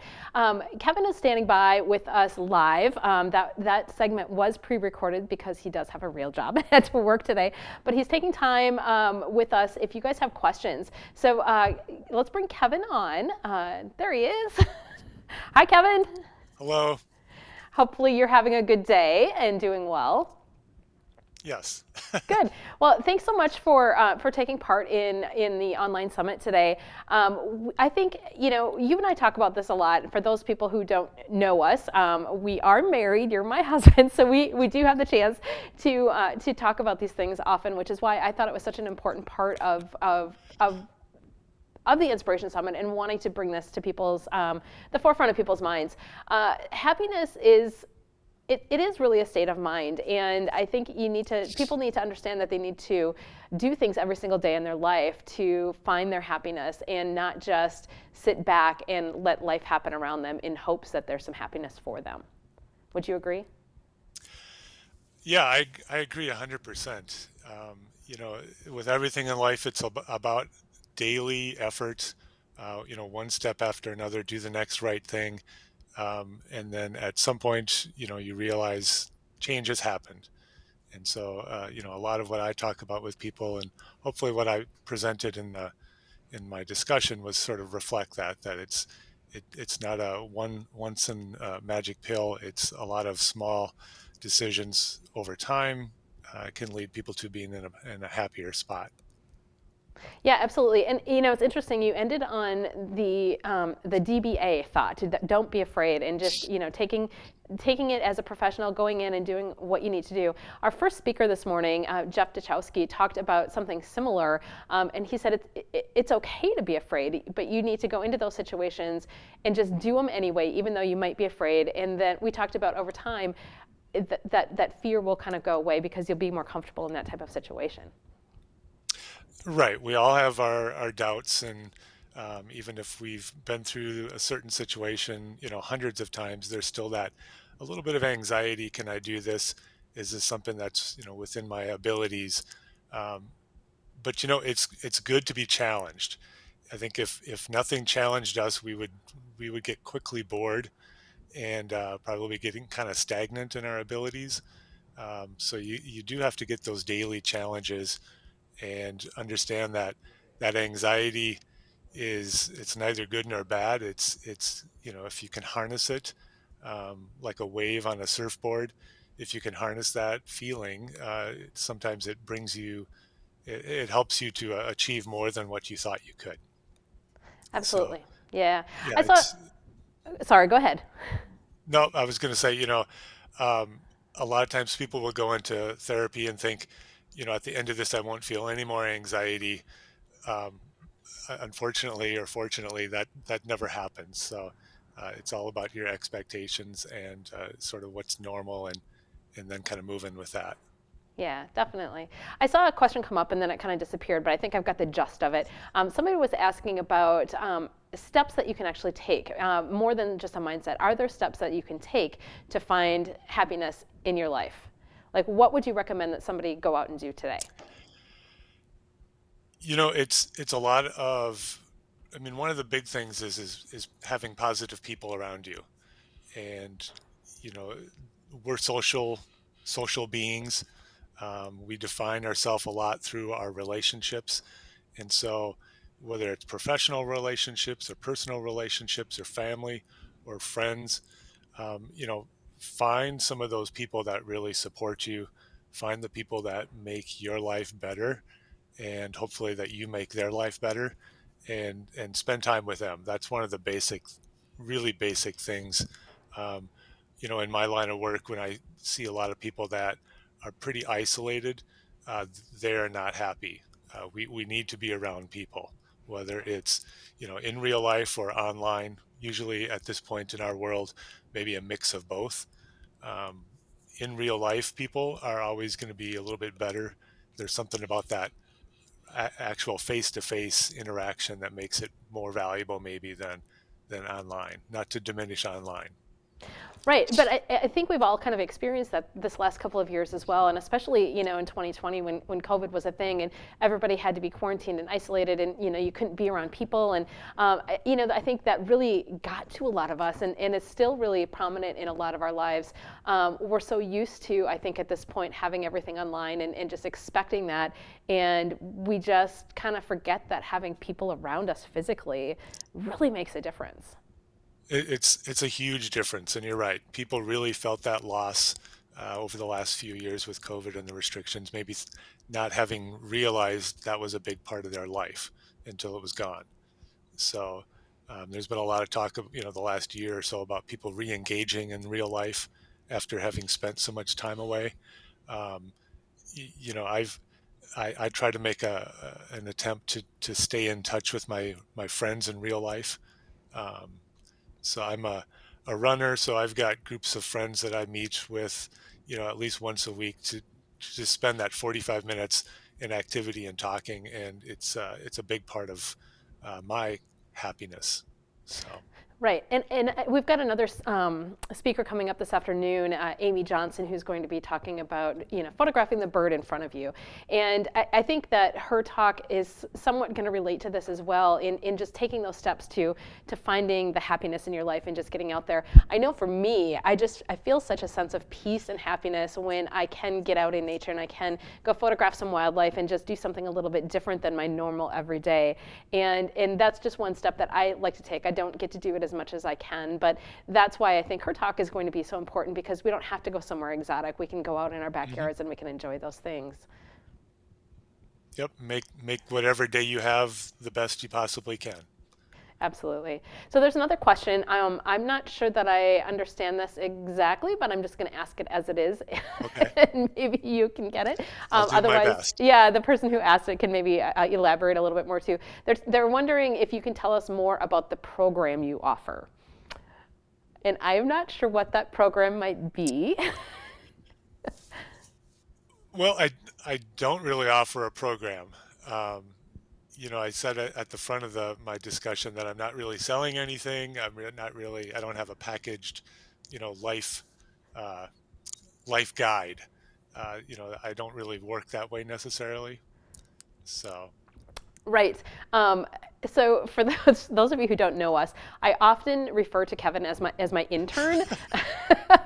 He likes to think of himself as the wind beneath my wings, but regardless, yes, Kevin he's a full-time therapist. He does this all day, every day, and he helps me out in the studio on weekends because he's an animal lover as well. And so this isn't something that he's out there, doing and selling and that kind of thing, but he's very smart and I think knows what he's talking about. I will say that, everything that I talked about in my presentation, it's not necessarily my ideas. These are ideas that go back way far in human history. So there's a whole lot of information out there that sort of is similar to that. It's available out there, whether it's books or in person with a counselor or wherever, a spiritual guide, anybody like that. A lot of these things are available. So.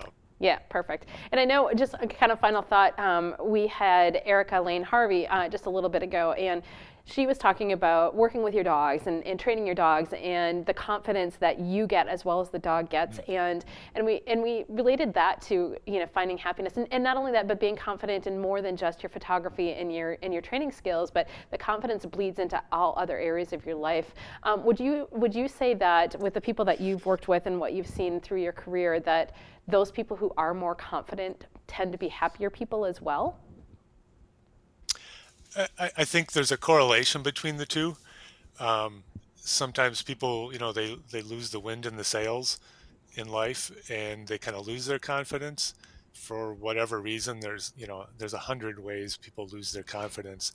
And yeah, it's not a very happy place to be because the world looks really daunting and really challenging. So part of whether it's happiness comes first and then they're confident, or they're confident and then they become happy, I'm not sure how that goes. It probably has some sort of interaction. The idea that fake it till you make it, sometimes that works. You just kind of go, all right, I can do this. And you just kind of jump out there and challenge yourself and you sort of see what happens. That's the scary and the exciting part of life is doing that kind of stuff. Yeah, and I think that happiness and that confidence kind of ebbs and flows as well, and that's totally normal. Some days we have extreme happiness, and some days we find that little dark area. And same thing with our confidence, that can come and go as well. Yeah. You can be built up, and then it just takes one person to knock you right down. How would you say we could go about dealing with some of that less positive energy that's out there in the world that does kind of bring us down? Having a good sense of yourself and your own abilities, I think. I'll give everybody a secret. Everybody has that little negative voice in our head, that self-doubt. And when somebody, does something that's kind of toxic or not necessarily positive, it reaches out and touches that in who we are. And so just being aware that everybody has that, and, you can talk back and forth to it. You can tell it, you don't know what you're saying. I know what I'm doing. Everything's going to be okay. It's a lot of positive self-talk, but just knowing that we all have those self-doubts, whether you're a photographer, a therapist, the president, some bigwig somewhere, everybody has those self-doubts about their abilities.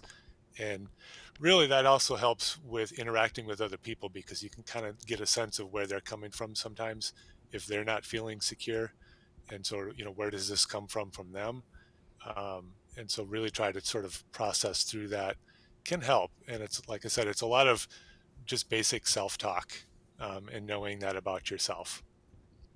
Yeah, I think that's awesome. Well, I know you need to get back to work, and we are out of time. So thank you so much for joining us today, Kevin. We really appreciate your insight. I know this is a very different topic for a photography summit, but I think it's important for us as people and as humans to really push forward and to be the best that we can be. So we are going to take another 10-minute break between speakers. When we come back, we are going to talk about image competition. Danica Barreau is going to be with us. She's going to give us all sorts of information, and we are going to talk about how we can gain confidence through image competition as well. So stay tuned. We will see you all back here shortly. Come to AIM. If you're an animal photographer, there is nothing better you can do for your business than come to AIM. Take the time to make this investment in your business, in your thoughts, and how you work with animals, and know that this is not just an investment for a weekend and a time away, that this is an investment that you'll be making on your business for your life. It's awesome. You'll learn a ton. You'll meet a great group of people, and you will look forward to coming back the following year. Save up and go. There's nothing like this experience. Just like Nike says, do it and go. Do it. Just come. You'll love it. Simple as that. You won't regret it. 100%. Just go.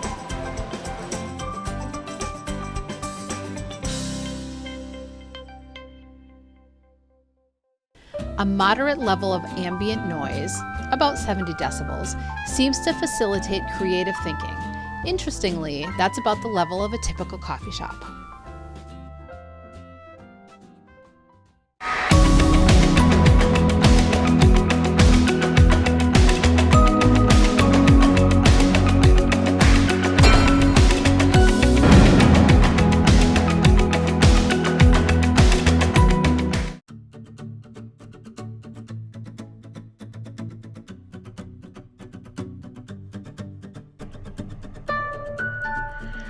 Hi, I'm Belinda Richards, and I will be joining you all at the Animal Image Makers Conference this coming April.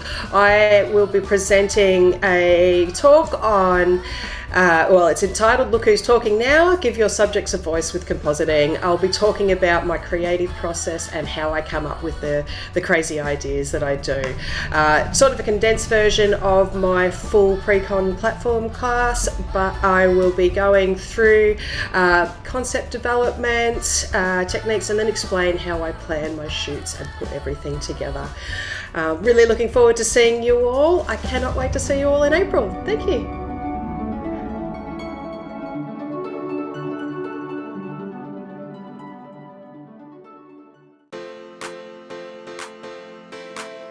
And you want me staring the whole time, I presume? No, you can look at me. Okay. We can have a conversation.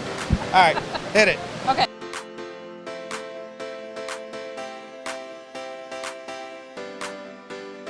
Accredited professional of Yes. Cut that part. Don't use that part. Okay. My glasses up. Eyelashes, Davey. I should just look at my brain is so fried. I gotta just get my questions back out here. Okay. You got it. We're good. Thank you.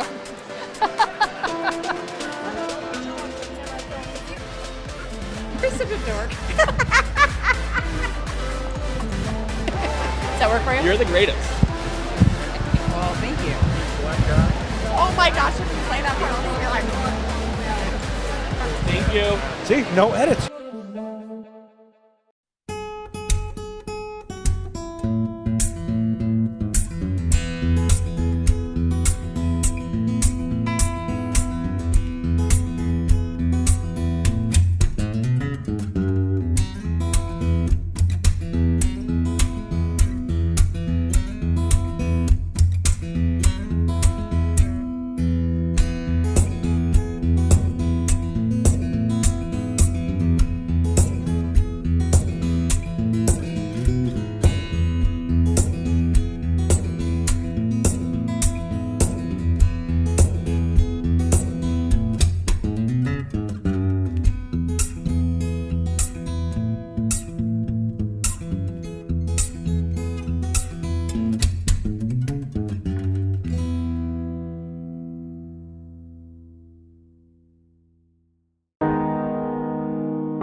To expand your creative capacity, try these tips.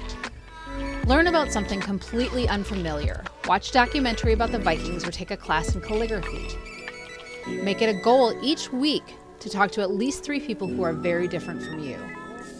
Practice idea generation by picking up a household object like a safety pin and thinking of all the different uses for it.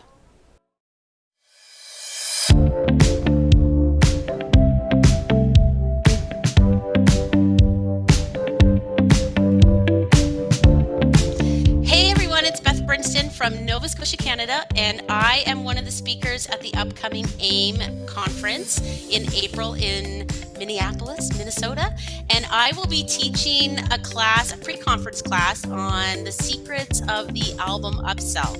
And basically what I'm going to do is teach you to go from drab to fab in your albums and design something that your clients just can't say no of, as well as take the fear out of creating the albums and showing you how it's maybe not quite so much work as you think it might be. So come join me at AIM in April. Like I said, pre-conference class, and I can't wait to see you all, and can't wait to get to AIM. Best conference out there and best time out there, and definitely make sure you hang out at Barca Lounger this year.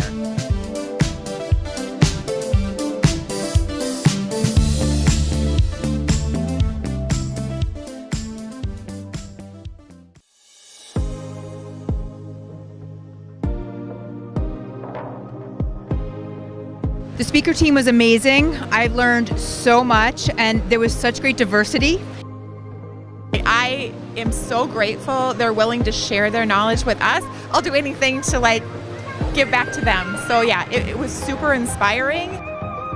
There are a lot of names that I am familiar with, and I wish that more people were familiar with them because they're wonderful artists, and the fact that we have the opportunity to meet them at AIM and learn from them is absolutely fabulous. It's always continuing new, fresh stuff, so it's amazing. And I really thought I knew a lot, and after going to AIM, I really can step up my game and make images that are amazing. It's definitely a one-of-a-kind experience.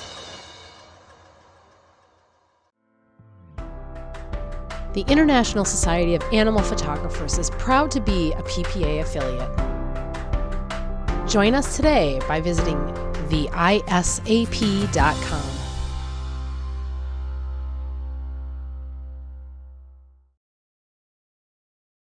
Tip for happiness.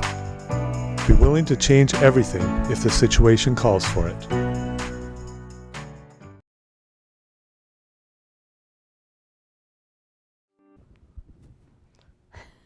Hi, welcome back to the ISAP Inspiration Summit. We are so glad to have you all here. We are going to have a chat with Danica Barreau in just a minute about image competition and finding yourself and your photographic voice through competition, really pushing yourself that way. Shortly after she is done, we are going to take a lunch break. I do have some exciting news for you guys though during the lunch break. Run quickly, grab a sandwich, and then come back. You are not going to want to miss what we've got going on. We have a lighting tutorial for almost the entire time sent to us from Barbara Breitsemeter, who we all know and love.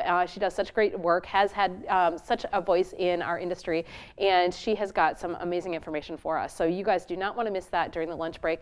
We also have a short interview with Travis Patnod right at the beginning regarding Lena's Humanitarian Award, which is a brand new award that is available for photographers this year. He's going to give us all that information. But before we get there, we are going to step back. We are going to welcome Danica Barreau, who is a master artist, master photographer, photographic craftsman, CPP, and accredited professional of animal imagery. She has got it all. So welcome, Danica.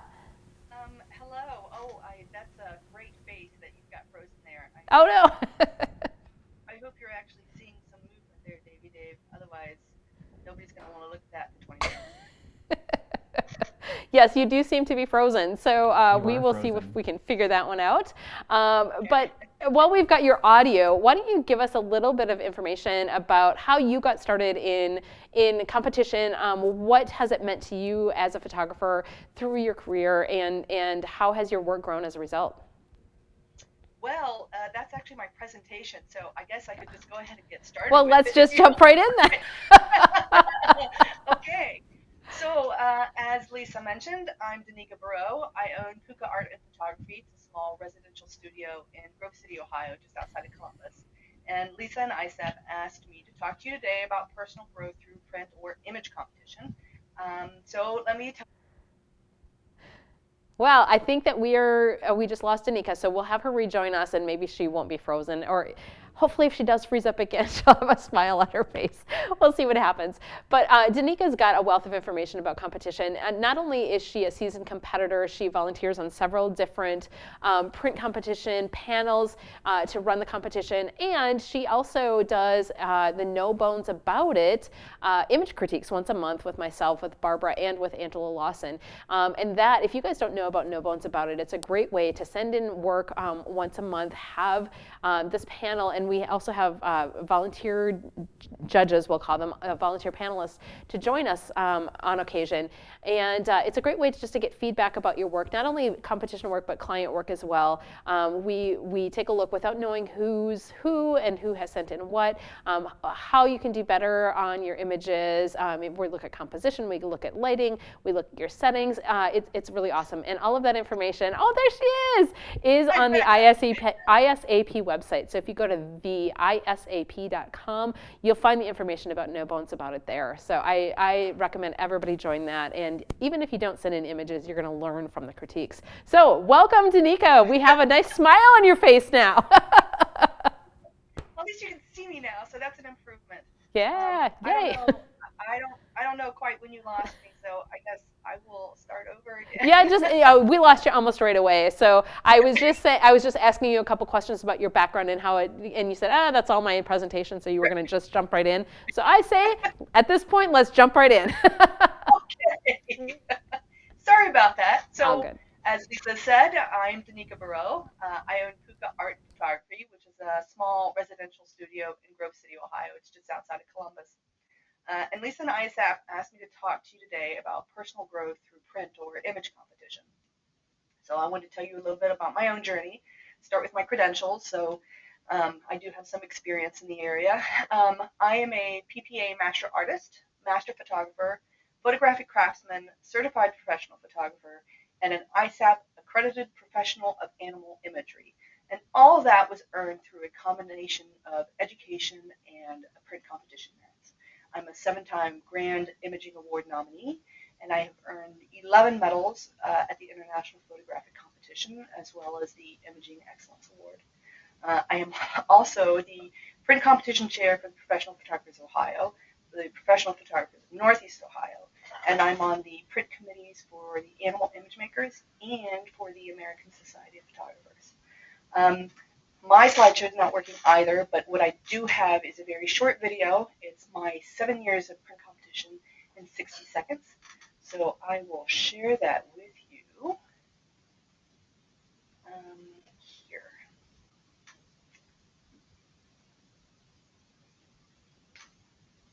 Dave, you got to share it. Let's start over. There we go.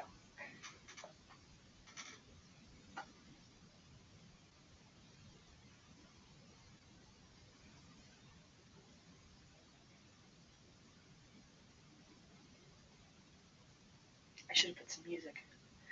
Da-dee-da, da-da-da-da-da. I was just going to say you could sing, so there you go.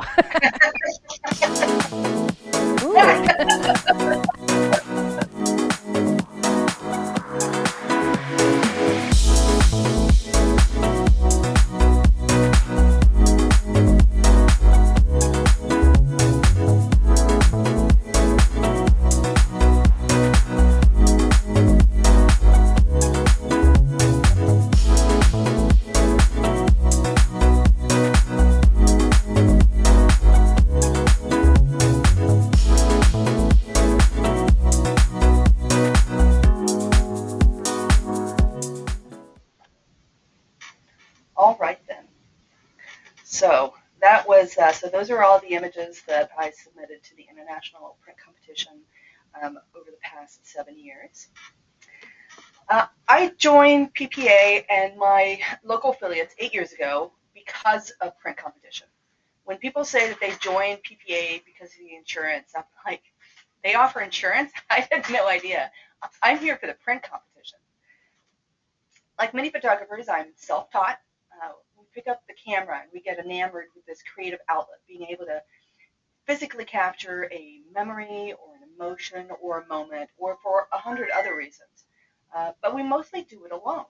This isn't a group activity. We practice, we look at what other photographers are creating, we get feedback from friends, from family, from social media. There's a lot of flailing about and trying to find exactly what it is that you love and how to produce it. I started entering photographs into little online competitions. I know you guys know all about them, and our local art shows. And while I did well, I wasn't sure why. What was I doing that people enjoyed? What parts of it were good? Could I improve, and how? They just kind of hand you a ribbon and say, good job, and I'm like, that's great, but why? So back in 2014, I had joined a Facebook group at the request of Barbara Breitzemeter, just in time for PPA's International Photographic Competition, the judging to start. It's streamed live online every year, and folks were chatting in the group about the images and the scoring.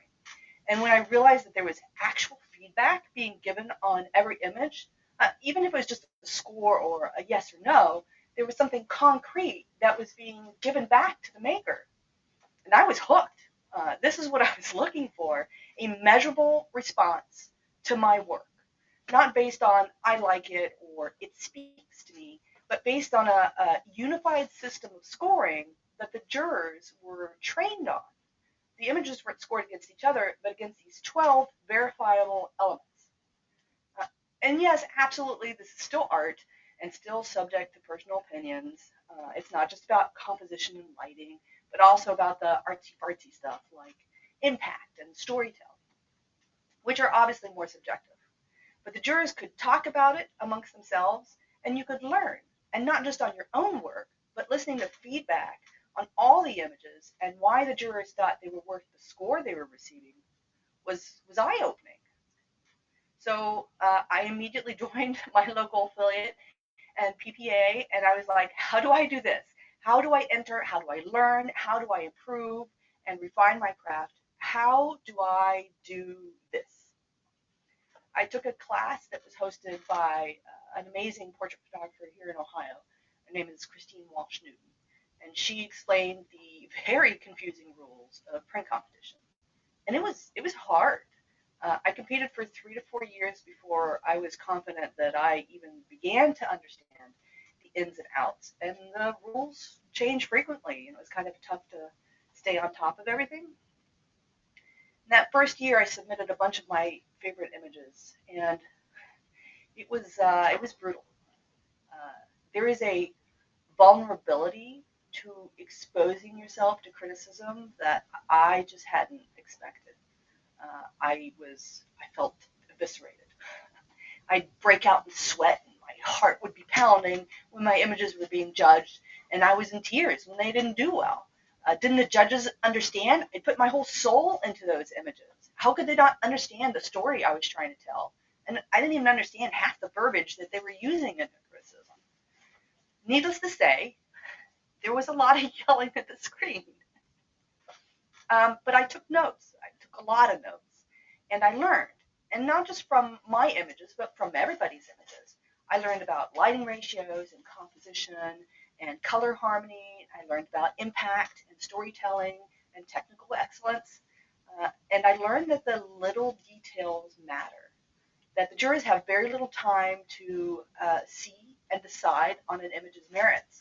So you have to be very purposeful in your image. And if they discuss it and it sits in front of them for a little longer, oh, it had better be perfect. An image in the International Photographic Competition probably isn't the first iteration of the image. Many of us enter the same image in various affiliate competitions or pass it around to competitors and mentors we trust to get feedback and to improve it. And the competitions and our peers help us to refine it, pass after pass, to make it the best it can be. Very rarely does an image come out of the camera perfect. That would be ideal, but I don't think that happens to most or any of us. Now, I had some images to share before and afters, which I no longer have, so I'll just kind of try to talk through it. Sometimes you'll start with an image and you think you know the story, and you send it to one of your friends, fellow competitors, mentors, and you say, hey, what does this story say to you?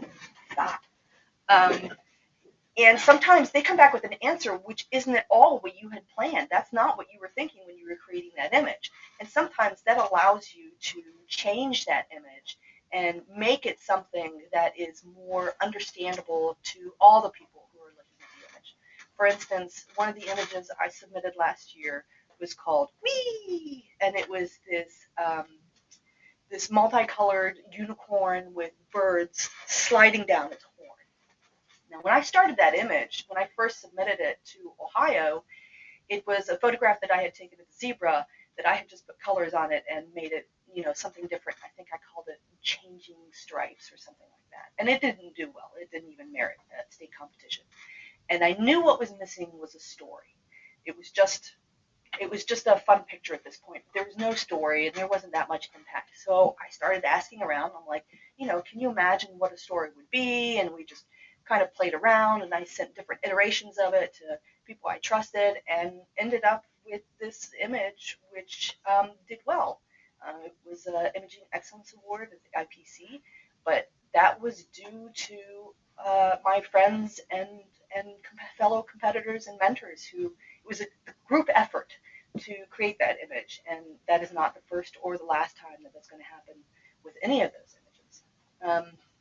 So all this feedback and all this editing really started to sink into all of my work. I started fangirling photographers whose work impressed me or inspired me, and I made friends. And suddenly, I wasn't in this alone anymore. I had a community to help me grow and develop and support me. I think ISAP is a distillation of that support group, just for animal photographers. I figured out what I'd love to photograph, and it is a niche. When I would go to our state photo conventions and tell people that I was a pet photographer, I got laughed at. No exaggeration. You make money doing that? People actually pay you for that? I mean, talk about second guessing yourself and your choices. Having a print competition that's devoted solely to your preferred subject, like Ames Comp in a few months, is both a relief and a challenge.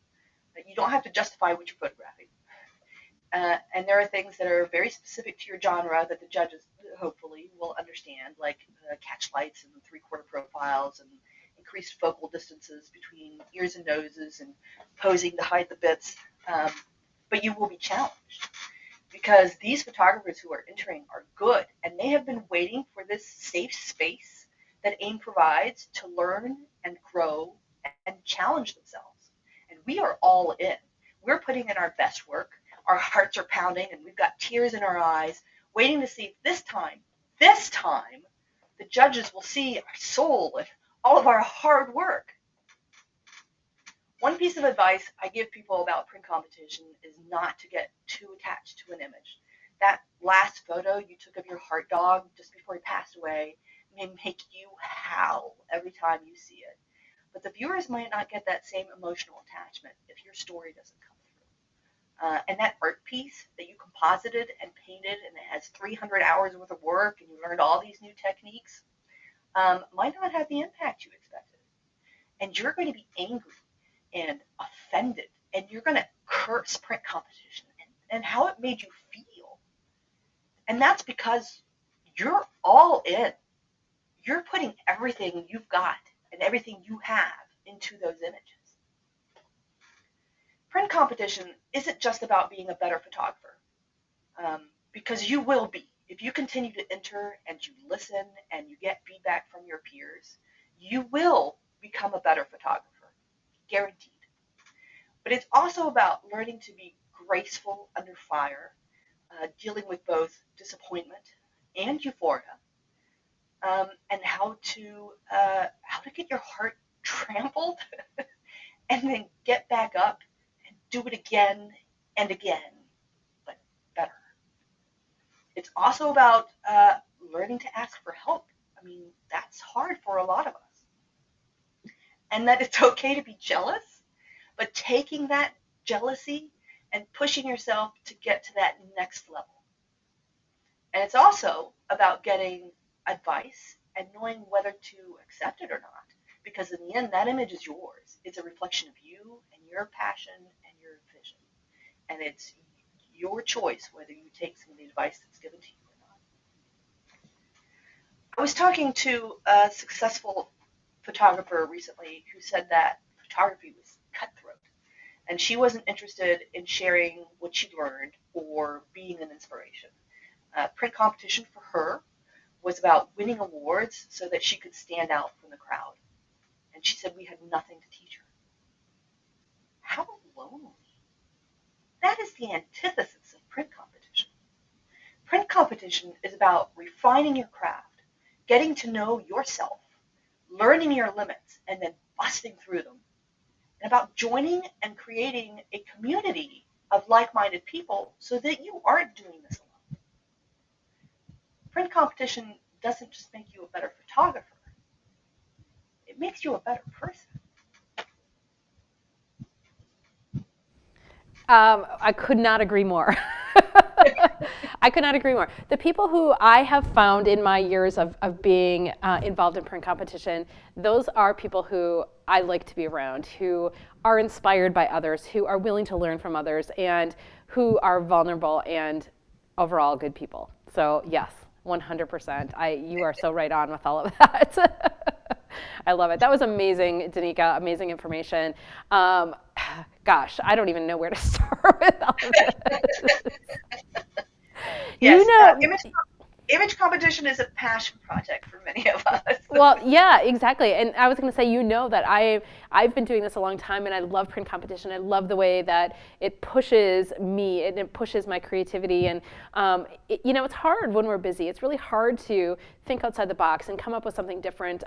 It's hard when we see so much amazing work, and I think that's one of the things that social media has done for all of us is that we've got so much imagery at our fingertips, and it really makes us doubt ourselves and our abilities and kind of have that imposter syndrome that we were talking about earlier. But man, I've learned so much through competition that would not be the same photographer I am today without it. So. Right. I was talking to Erica Lane Harvey yesterday, and she was saying, she's working on the Master Artist degree, and she said that it wasn't something she'd ever thought she would ever do before, right? She's a photographer, but that she has learned so much working on the Master Artist that has translated to her photography. So, I mean, don't be afraid of that Master Artist degree either. It's a lot about editing and artwork, and that really does play into your daily editing. Yeah. It's really interesting, as we talk with different people today, and just how one thing relates to the other, relates to the other, relates to the other. I go back to Jeff's talk this morning, and he said, it's okay to be afraid, and just do what you need to do in spite of the fear. Do it afraid. I wrote it down. BBA, don't be afraid. There's that too. Yeah, and that's a big part of it, I think, with competition, is that it is scary. It's scary to put yourself out there, and it's thinking that you might not do as well. It's scary when you think you're amazing and then you don't do well, and now you're out there. I mean, there's so much that comes with it, but it's looking the fear in the face, I think, and really like pushing past that and letting yourself be vulnerable and learn as a result. Yeah, absolutely. I think having this community of other pet photographers is very helpful as well. I mean, we're all supporting each other. We all want each other to get better. It's not a cutthroat industry. Yeah. It is amazing with this community how there is that camaraderie. And I've not experienced that in any other photography group that I've been a part of. There's been a lot of competition amongst one another. There's a lot of, I'm going to knock you off the pedestal kind of thing. And it's not like that at all with the pet photographers. And that's what I love so much about this community, is that everyone is so supportive of one another. And we all just want one another to do better. And I think that some of that comes from, like you talked about, going to some of these other things and kind of getting laughed at because you're a pet photographer, and people not taking it seriously and just thinking, oh, that's just so cute. But it's real. Like, we work hard at what we do, and we all can relate to one another in this community. Yeah, I love it. Well, let's see. I mean, a lot of this, we talked about print competition. I know with PPA's changes, there's some concern. Competition might be going away, and it's not. I know that Jeff has not announced all the details for the new IPC, but it is coming. We are still going to have competition. So, I think a lot of us are slightly competitive too. We like to do well, right? It's not, if you're lazy and happy with what you're doing, you're not going to strive and learn and try to do more. So I think a lot of the people who do print competition might be a little ambitious. Yeah, it's going to be interesting this year through PPA, because they have separated the competition part out from the merit review, and I kind of like that they're doing this. It's going to be really different though. I'm so curious to see how they're going to do the competition. But as Jeff said earlier, there's going to be a big prize at the end.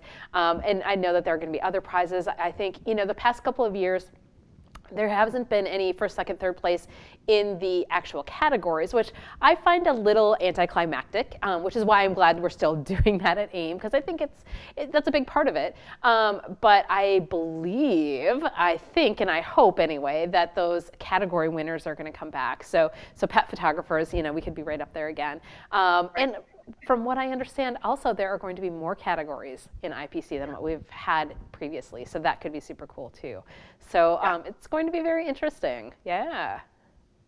I love it. I'm looking forward to it. Yeah. So one quick thing I'll mention, this year at the Animal Image Makers, so hopefully you guys have seen some of the images that have been playing in between the speakers. We've played some slideshows of the different categories.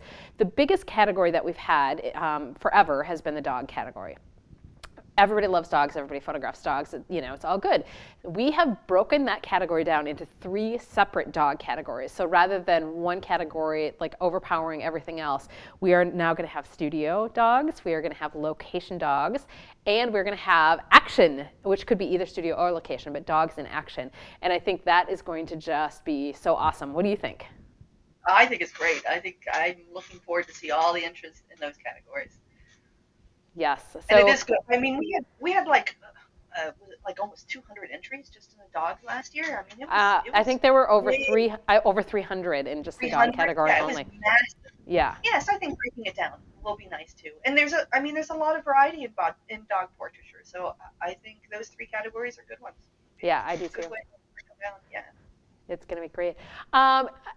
Davey, were there any questions? I think I see a number on, let's see if we have anything. Have you found that image comp can give you tunnel vision? I had to pull away because I would not take a picture if I didn't think it would be merit worthy. Got it. Sorry that my monitor is way across the room. Yes, So- I have certainly struggled with that, right? You see images and they talk about green merits in print competition. Those are images that don't necessarily merit, but are going to get you money because clients, when the judges say, "Oh, clients must have loved that image," it both breaks your heart, but is a true statement. So I have had trouble with some of my images where I know the client would love them, but I know they're not merit worthy, and so I have a tendency to kind of poo-poo them. But they're still good images. Print competition.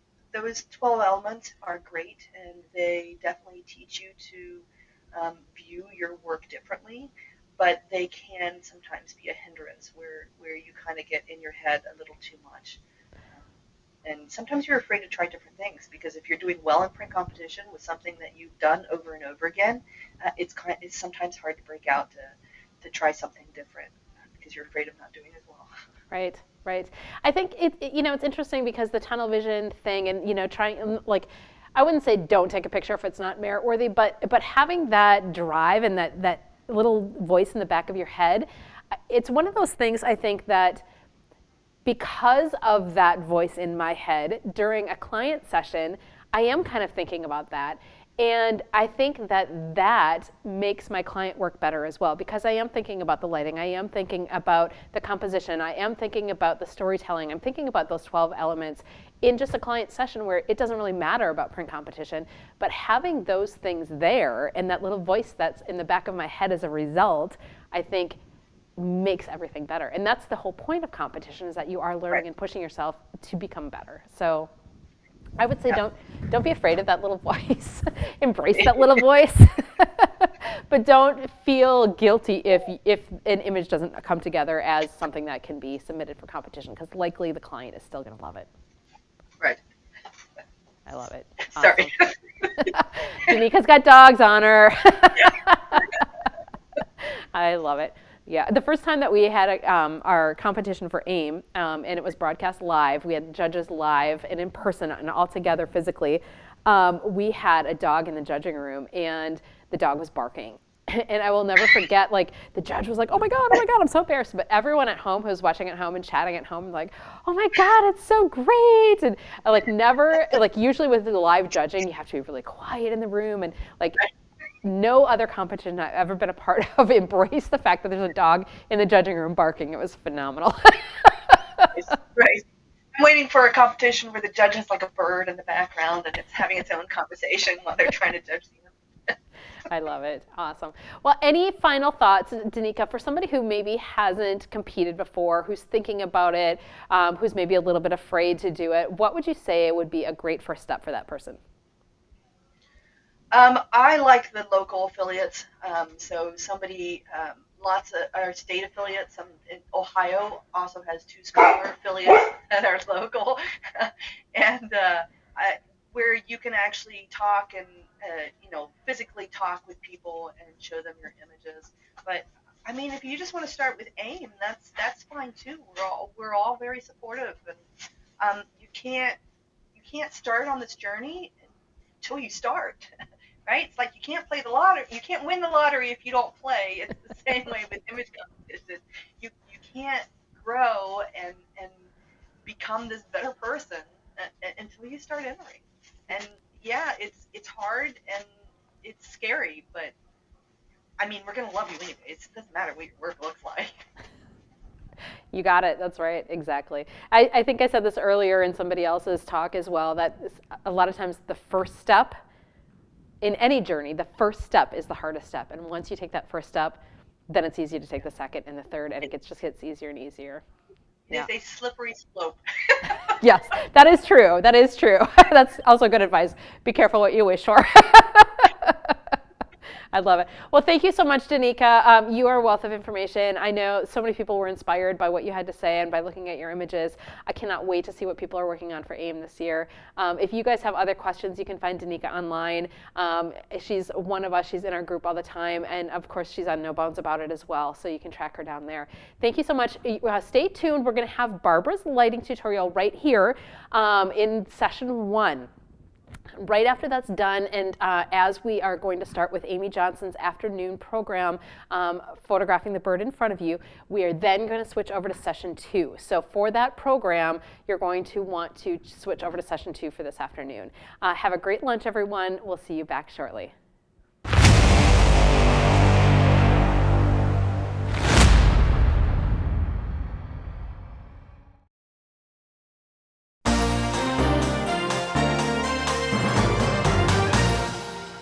Hi, I'm here with Travis Patenaude to discuss for just a couple minutes about Alina's Humanitarian Award, which Travis has created, and we are so happy to partner with him on this and help present this award during the Animal Image Makers Conference in April. Travis, why don't you tell us a little bit about this award? How did you come about it? What was going through your head when you created it? Tell us about the background a little bit. Yeah, Alina has done so much for me and gave me the voice through photography to be a voice for the Galgos. So with that, I wanted to kind of find a great way to honor her, to continue honoring her with that. So I felt that it would be a great way to create an award in her name to kind of help honor other photographers that are doing the same thing, using photography to raise awareness about their causes. So I thought this would be an awesome group partner with AIM for this, since this is our 5th season for that. So I'm very excited to be able to present this at AIM for 2023. It's fabulous, and we're so happy that you selected us to do this with as well. How can somebody go about entering to win this award? What's the eligibility? What does somebody need to know in order to be presented with your award? So what Alina's Humanitarian Award is for photographers that are focusing on companion animals and to be able to kind of help build the human-animal relationship. So we're looking for images that kind of change the life for those animals or change the perception for these animals. So either it could be companion animals or companion-raised animals like horses, anything that gets a companion. Sorry, it's God. I'm sorry. No, it's okay. We'll edit. So it's being able to take the animal's story and be able to expand that for them and change the lives for these animals. So the eligibility will be if you're 18 or older. You could be amateur or professional. Resident this year will be resident for the United States. So the important advocacy to further companion animal causes through the shift of human-animal relationship in the previous years from 21 to 2022. So the body of work could be either journalistic or personal artistic imperatives, and all images must be created by you. When you fill out the application that will be on AIM's website, we're going to have some questions that you're going to fill out, but we're going to be paying particular attention to stories that are lesser known stories. So we want those stories to kind of help push those stories out for you. And we do have some great prizes for you if you do win this. Yeah, the prizes really are incredible. I was blown away when I saw your list of prizes for this award. And I think it's great that you've got so much support from other people as well. Those prizes are also on the website. There's a link on animalimagemakers.com. In the menu, you're going to see a link for Lina's, Lina's award. And if you want to go directly to that page, it's animalimagemakers.com/Lina's-award, and that's LEENAS-award. That'll get you directly there. One more quick question for you, Travis. If I created a book a few years ago, I did a a book for one of my rescues that I work with that showed kind of the before and after images of the dogs kind of at their worst when they came into rescue, and then when they got better and they got adopted and they were at their best at that point. Right. Is that something that would be eligible for this award? It can be. We're going to focus on maybe the past 2 to 3 years.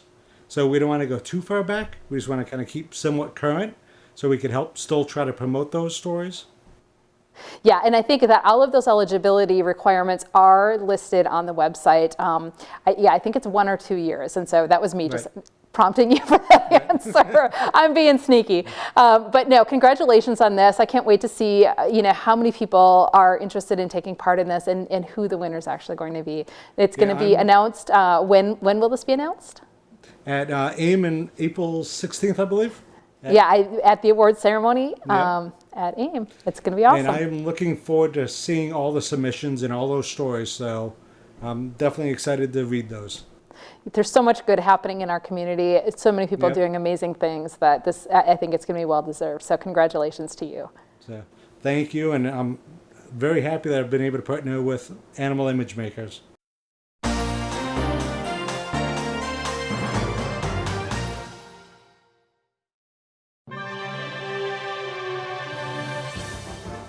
Well, hi, everybody. Welcome to our first lighting segment. This one is going to be on high key lighting. Oh, are you excited about that? I am. I can't wait. And high key lighting can be like this with the white background, very contemporary look, clean, polished looking. But you ever notice whenever you see a lot of high key that your subjects are flat looking? Ew, because what's happening is people are having to use 4 to 5 different lights, and they're spilling light all over the place because they need to light the floor and light the backdrop, but they're spilling it onto their subject or putting the light on each end of their subject, feeling they have to do that. You don't have to. And wait till you see how I do it. And I found a method on YouTube, and I kind of perfected it and looked at other people's work, but can you tell the difference between my high key and others? That my subject has dimension and depth, that there's directional lighting. That is preferred. Particularly, clients like it more because, it looks more natural, it looks better. But also, if you do print competition in any form, directional lighting is what they look for. Flat lighting, if you have it, don't bother entering it because it will fail miserably. So this is one I did of my grandson, just having fun. One day he was in for a silhouette high key, and we just did a couple regular high key. Now, normally I don't like dark on the light, but we'll talk about that in a little bit, but I hope you enjoy that part. And then we're also going to be talking about how to do silhouette high key. And this one's still not perfected, that I have to do some things with editing. But what I'm going to do, I hope this weekend, is to do an editing portion to show you how I edited this one, to get that look. And can you imagine doing this with animals? Would that not be cool? A couple holding a new puppy, or the new puppy looking at them from behind like Keller is, and the couple just kind of embracing. There is so much that can be done. I saw this idea about a little over a year ago, and a great Australian photographer did an image very similar with a family. It was just humans, no dogs in it, but I want to perfect this with dogs. I really do. And they had this circle, and it was just so beautiful. And in the center, of course, it was all the white, but it was so cool. And then I thought, wouldn't it be nice to do something with the child in the background or the dog in the background that you're seeing here?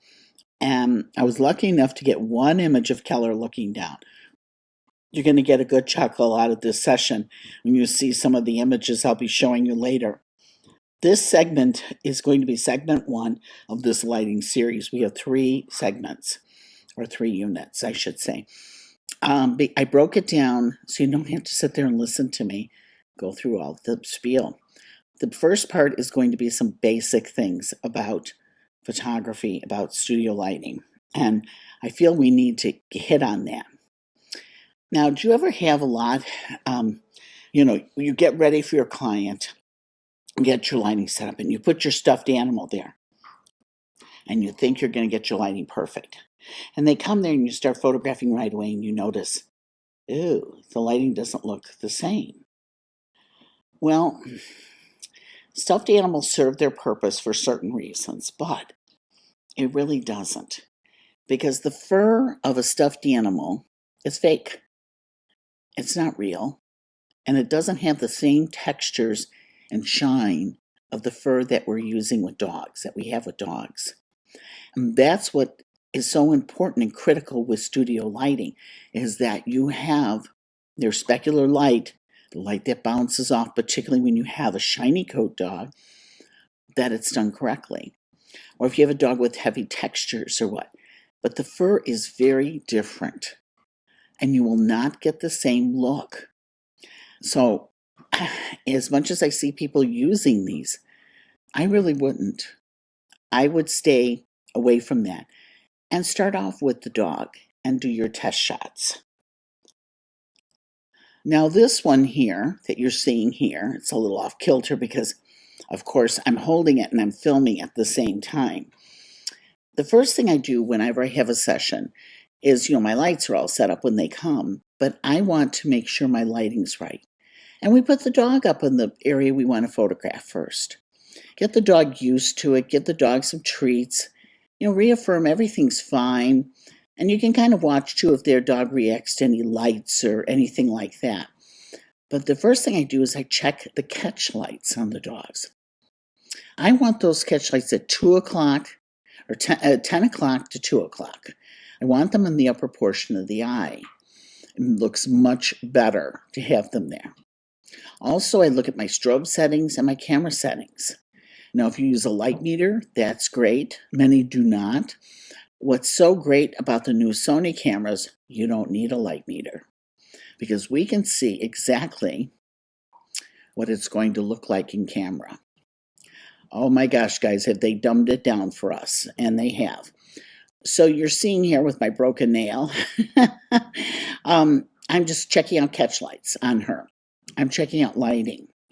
And John's holding her and just kind of reassuring her everything's okay and things like that. And just saying, hey, it's okay. Just stay here for a moment. Just stay, and reaffirming these things. But my whole goal when I'm doing this is I want to see what the dog's fur looks like. The color is accurate. Everything is accurate before I get going.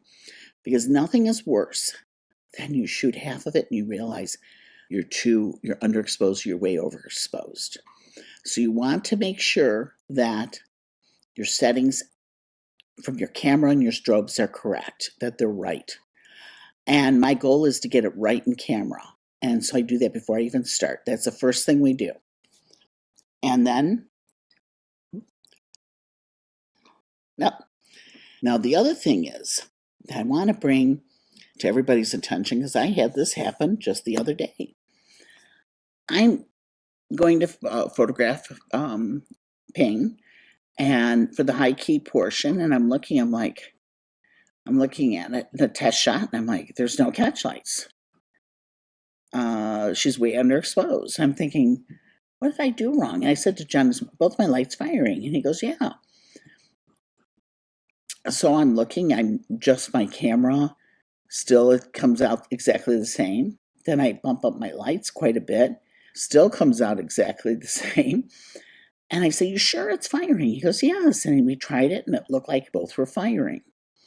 And then I said to him, why don't we turn the one off, each off, and try it?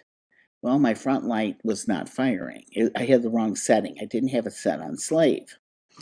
So this is the things that are very critical. So if you ever have anything like this happen, really make sure your lights are all firing. And you may even want to do it before the client comes. But the only way you can see it is if you turn off each individual light. Because you don't. It looks like they're all firing. And it wasn't. So it was really a good lesson for me to reaffirm that if something doesn't seem right, it isn't right. And don't settle for that. And, first I'm like, what's going on here? Yeah, something was going on. The other thing is that I'm as guilty as the next person is wasting pixels. That I'm out too far and there's way too much room around my subject. You really want to make sure there's enough breathing room around your subject, of course. And you don't want to cut off tails and ears and paws. Nothing's worse than that. But really give it a good look to make sure you're not too far out. This image, I would have put the dog and cropped off some of the bottom of the chair here. Let me see if I can get my mouse going. Nope, I can't. But I would have cropped off some of the bottom of the chair and cropped in tighter. And I wasted all these pixels here. There's no catch lights in the eyes either, guys, because these are very deep set eyes. But if you notice here that I wasted a lot of space. And if you're shooting with, 16 to 20 megapixel camera, your resolution is going to affect a lot, and it's going to affect you being able to make big prints. And our whole goal is to sell large prints. So really watch that. Make sure that you have enough breathing room, that you have creative license to crop. What I mean is you allow a little space, but not an overabundance. And I am just as guilty of this, guys. Also, the thing we have to watch out for is color temperature. And you'll hear this a lot in pre-competition. Color shift. I hate that. I really do, because if I heard that one more time, color shift, about 2 years ago, it was the first time I ever heard of it. Well, that is when you have a bunch of different color temperatures going on in one image. And color shift or color temperature, one of the biggest problems with studio is people having their overhead lighting on. Yeah. Why? Because a lot of times they're fluorescent. And then our studio lights are flashed, they're almost like a daylight color. And you get this weird look. I always turn off my overhead lighting, particularly when they're 8-foot ceilings and it's lower. And also, it might be a good idea to buy the same light modifiers from the same brand. I'm just as guilty as the next person. I had bought 16 years ago the Lazolite highlight background that you're seeing here. I love that. But if you notice, it's very warm. It's very yellowy, the color temperature. My light motive, Elechrome parabolic is a very natural, good light. It's really how lighting should be. And you notice this image has a lot of reds and warm tones to it. And it wasn't done intentionally. This is almost out of camera. I didn't do anything to the color temperature.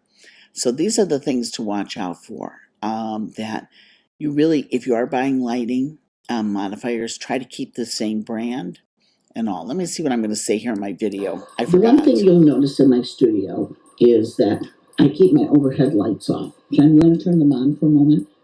I'm going to tell you why. My overhead lights, there's a bunch of them that are out, but you can see they kind of a glaring light. There's several that are out. But the problem is, I think, with keeping overhead lights, particularly when you have an 8-foot ceiling, is that, you can turn them off, is the color temperature is different. So this is when you can get color shifts. Try to keep your backdrops and, your lights and your softboxes, your light modifiers, the same brand name. Now, I don't. I have a Lazolite back here, the white, and I have an Elechrome softbox. But really, if you're to purchase softboxes and light modifiers, try to keep the same brand if possible. But you can't always, but you can try to. Thanks again. See Pink kind of horning her way in there. The other thing I would need to talk a little bit about when you're doing high key is your props. And props are really important a lot of times for a lot of people. They love them. But I would never with high key put a black chair or dark navy blue chair or something like that. Dark brown or dark gray. I like my images to look more harmonious. The same tonal range. I learned that from Jen Hellengate years ago. The one time I did a session and I had everybody in dark clothing and it was high key and she's, Barb, it just doesn't look right. And she was very right. So since then, I try to encourage all my clients to wear light colors if they're coming for a session. But also I want my props to be in light and color. This one here that you're seeing, white with the grays, looks great with the white background. You could use, light grays, light blue, anything that's very light and tonal qualities would be better than something that's dark. Okay. Oop, didn't mean to do that. The next one is high key clothing selections. This is what you don't want. Yeah, the pose is one of them. These three, I have been photographing Maggie since she's been born, 16 years ago. It seems hard to believe. Almost every year they come to me for their family portrait. Well, this year they came, and usually we do it outdoors, but this time it was raining, and we had to do them indoors, and they, usually we go with a darker background if we do it indoors, because it's kind of my thing. And Dad, Dean, says to me, he goes, "Hey, how about we do that white background like you used to do?" I was like, oh, and I'm looking at their clothing choices. He really wanted the white background. I'm thinking, okay, we'll do the white background. But if you notice, Maggie has a lighter gray on, and that looks much nicer up against the black. The other thing you have to be careful of is that chromatic fringing. Anytime there's a difference in color range that much, and you got to be real careful you don't get these cyan or blue or whatever lines around your subjects because of the color difference and the tonal range difference. So that's one thing to think of. But we still did them. They were very happy with them and their characters. I love these guys. Now, Gavin came over this week for a quick session. I felt real good one day. And I told his mom, I said, they were going to do a few high key, and he wasn't real cooperative that day either. It was not real good. But if you notice, Mom brought a white t-shirt and light gray pants. And look at the difference. His face just pops. That's what I love about using lighter clothing with the white backgrounds. Because of the fact that your subject's, the face is really where your eye goes to. And that's what I love. I go immediately to his eyes, his cute little glasses, that beautiful half smile on his face, and inquisitive look. And he's just adorable. And so that's why I usually don't encourage my clients coming in white. In the summer, white looks great. Or if you're in Florida, it does year round. But when you're here in the Midwest and our winters are long, your skin kind of looks peaked. It doesn't look real good in white in the winter. Now, Gavin looks fine in white. He really does. I think he looks fine in that. But a lot of people don't look as good in white. So I kind of warn my clients and say, would you use a light gray, light green, pastel blue, something on that order, very light. And I also do not want my clients to come in a sea of blue or a sea of white, as I call it. I don't want them all wearing the same shirt because of the fact, why? It looks like a uniform. Nothing looks worse. It should be harmonious, and they don't have to be matchy-matchy. Now, we talked about catch lights. Look at this one. The catch lights are way too low here. And that light should have been moved way up because look at that. That doesn't look as good in an image to have the catch lights so low. Try to have them higher and pay attention to that, and I did not. So even I don't always pay attention. Now I borrowed this from F-Stoppers. I hope that's okay because I thought it was funny. But I also put the link on here for everybody. So, but this is size matters. And what it means is use your modeling lights. Modeling lights serve a really important purpose. Our pupil does not react that fast. For instance, when we have that strobe go off, it's so fast that the iris cannot constrict fast enough because it just doesn't. It's used to the ambient light that it has around it. But when you use a modeling light, the pupil is more constricted and you have a larger iris, which looks really much better, doesn't it? So I love the thing that says size matters, but look at the difference. The guy on the right looks like he's on drugs, doesn't he? Because his pupils are all dilated, but the one on the left looks so much better. And if you want to read about it, it's a very short little article on F-stoppers about don't overlook the importance of pupil size when working with strobes. So just wanted to show you guys this. Very important to have your modeling lights on. I put all of them on. And what I do is, also I do want to warn you, if you have alien bees, the modeling lights stink. They really do. If you are to buy the light bulb that Alien Bee does. It's expensive, but it's a stronger bulb. But the modeling lights with ProPhoto are phenomenal. You can even adjust them up and down a little bit if you want it. They're just great. But I wanted to warn all of you guys about modeling lights. Fill light. Okay, I'm going to talk here real quickly and do my little spiel, and we'll talk about. You remember me talking about Ping, how light color she is, and that I don't always need to use a reflector or fill light on her side because of the fact, and I have it turned on the black side there, but I don't have to because it just kind of, she doesn't have as much subtle shadowing as she will when she has the other. Was the rim? Oh, the modeling lights on. That's the other thing I want to talk about. But if you'll notice, and with Grizz, we had it on. We did have to turn it and have the silver reflector. See, here's the silver reflector. Or you can use the V-flats, the white foam boards, and those work really great too. Okay, I don't even know why I had that on there, but fill light. Okay. I have a lot of people who do photography, and I see them using two lights, 45-degree angle, one on each side. And don't do that. Really, you're going to get flat, ugly light. What I like to use instead is a fill light. I like to keep my main light on my left because we read from left to right, and I think it just seems much better. It flows better to have it going left to right. And I use a reflector as my fill light on my right, camera right. Camera right. And I like to do that because I think it really adds a nice subtle shadow. It's not harsh and it looks great.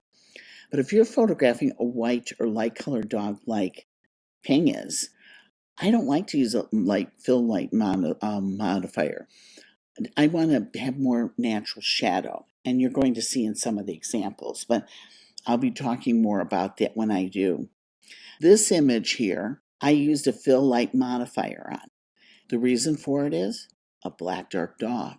You must, with dark and black dogs, you must use some kind of modifier.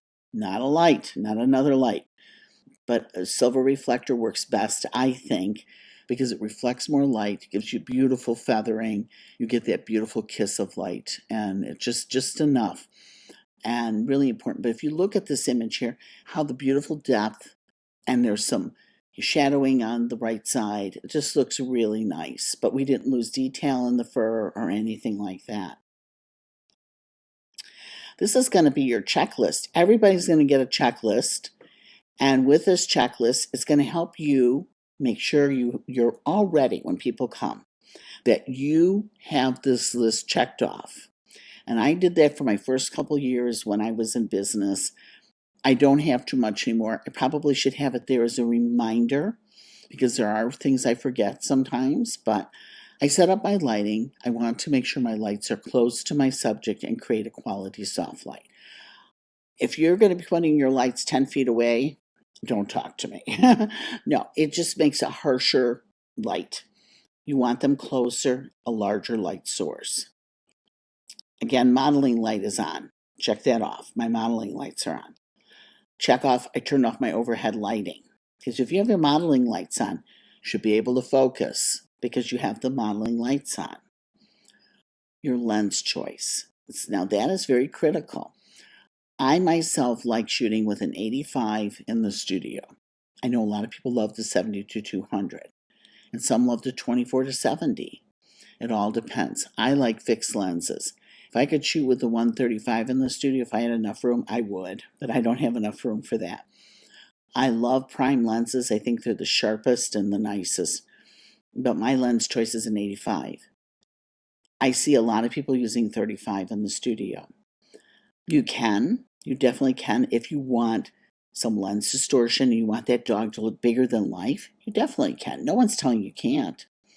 But just know that you will have some distortion that goes along with it. And the closer you are, the more distortion, and also the less that will be in focus of the dog.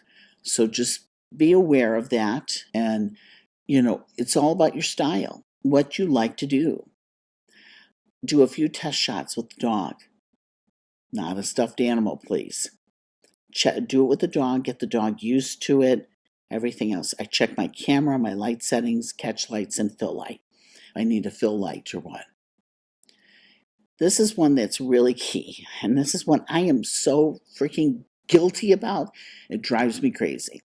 Is my background large enough? Too many times I see all this stuff and I think, I'll just take care of that when it comes time.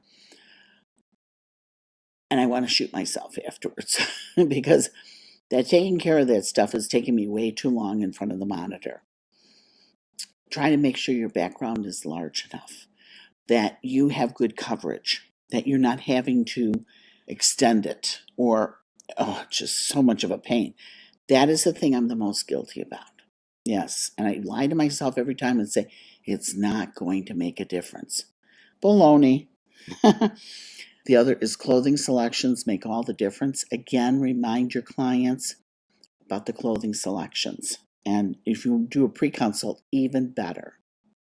Your focal length, are you wasting pixels?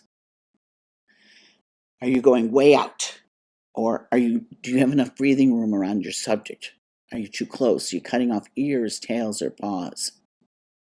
Posing. This is critical. It's very key. Can you see all four legs when they're standing? If they look like they're teetering on two legs, they look like they're balancing. You want to make sure you can see all four legs if they're standing. Camera angle. The big thing is you don't want to be looking up the dog's nose. And you don't want the dog looking up at the owner. You want the dog's eyes more at a level that is connecting with you. So tell the owner, come down more at my level, come down to camera level. Really makes a difference. If you're doing close-ups of the dog, that you include the chest. So many people kind of cut it off right at the base of the neck, but you need the chest to ground the dog a little bit. It looks much better. And this is so critical and so important. Angle, male dogs, so you don't see the boy parts. Who wants to see the boys? I don't. I don't think anybody does. So be very careful of that. This is something I have not covered, but I want you to do it on your checkoff list every time. Darkest, if you're doing multiple dogs, darkest dog closest to the main light. I see that happen so often, and once in a while I catch myself doing the same thing. That white dog's closest to the main light, and the darkest dog is away from it. I'm thinking, what the heck am I thinking? This is very critical. Black or dark dogs' torso must be facing the main light. And you will see, I'm going to show you an example when we're posing Ping, because you don't want to block up the blacks. You will see. So this checkoff list you will get, and you can all use them and check it off every time you've got a studio session. It will help you. Now, the other day I was talking with someone and I said, but you just need to get this and invest this. She goes, I don't have a money tree out there, Barb. It's true. And to do this, if you want to do this, you are going to have to invest in some equipment. And I'm sorry to say that. I wish we did all have a money tree with $100 bills that we can just pull off when we need it in our business. But you have to invest money to make money. And my equipment that I bought to do high key paid for itself over and over and over and over again. You have to ask yourself, is it paying for itself? So what you will need to do this is 2 to 3 monolights or strobes. You don't want to use continuous lights, use strobe lights. The other is 2 light modifiers. And you'll learn here in a minute what they are, but I'm going to be showing you. Now here's a strobe that you're seeing here. And this is something you do not need to invest in.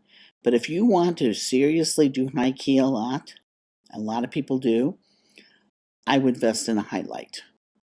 And the one that you see in this big box right here, oh my gosh. And what you do is you put your strobes inside there. And I'll show you in a minute. It's showing it on the outside, but you really put it on the inside.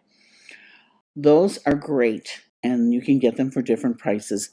A lot of times there's photographers that are selling them, and they sell them because they decide they don't like them or they've never used it. I bought mine used 16 years ago. Can you believe it? 16, 17 years ago I bought it used. Paid $250 for it, brand new, 5x7. I use it all the time. I love it. And what I like about these, they fold up into a 4x4 bag, flat bag. It's a canvas blue bag that comes with it, and it all folds up and you put everything in there. Now you need 2 people to fold it up, but it works and it's great. That's what I love about the Lazulite products. They fold up in these small containers and they're phenomenal. This is it again. They're using it here as a high key background. Now you don't have to use these. You can use a regular backdrop too. It's your high key backdrop, but I'm just showing you here. You can also use it almost like it's a big window light, a big strobe. So it has multi-uses, which I love. And you see it over on the right here. You can also purchase a train. But if you do use a train, you must light the floor because it just doesn't bounce enough light. It really doesn't. And they have here 2 umbrellas. I don't generally do that because of the fact it's 2 more lights that I have to get, and that's a big expense. But it can be. And I'm just showing you options here. And this is the link to buy the train, and it's vinyl and it's cleanable and everything else, but it does move around with dogs and stuff. It's not, I have one and I've never used it, I hate to say. This here are what they look like. They're different sizes. Even with dogs, you can use the 3.5 by 4.5 one. You definitely could, if you did smaller dogs, you definitely could. But they're great, and I really love mine. I'll show you here. Okay, the 3.5 by 4.5 is $244. Really, that's not that bad. That is not that bad. And it's great. They can be rotated on the short or the long edge. So they work really, really wonderful, and it's freestanding and everything else. This is the 5x7. This is the size that I have, and I bought mine, like I said, 16 plus years ago. Paid $250. It's $409. They are harder to find this size. Sometimes you can find them on eBay. You can find them on Amazon and stuff. But they really work great. And so I have here the information for you. Here's a 7x8 they offer. Oh my gosh, but that's expensive. And that's if you did large families and all. And I think I might have doubled that. Oh, 6x7 is $474. So it is an investment, and you do need 2 strobes to go with it. And that's a pain, but And so we just ended our technical and equipment side. I'm going to start with part 2, or what do you want to call it, unit 2, segment 2, whatever, in a couple minutes then.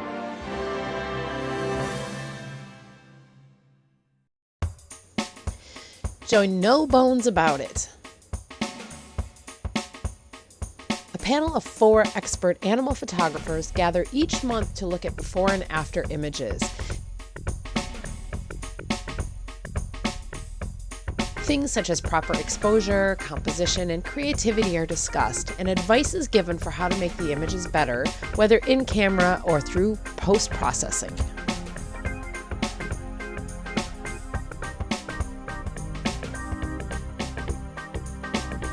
Get your images ready for next month. All the details are on the website.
Well, welcome back. We're on lighting part 2.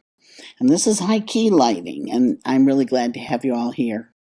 Now, we talked about this before. I want you to say goodbye to flat high key lighting, and we're going to talk about how to create high key portraits with dimension and depth, and I'm really excited to teach all of you. My camera settings are pretty simple, as you see here, and these were done all high key. They were done recently, right before Christmas. This one's a little higher than normal because they were wearing dark colors. They were wearing really black, and I didn't want them to be blocked up. So ISO 500, 85 was my, my lens, my 85 millimeter lens, f11, and this was one done at 1/25th of a second.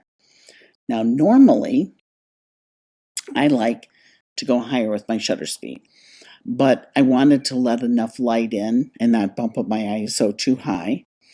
But also, these are teenagers, and they're really easy to photograph, and they're not continually moving.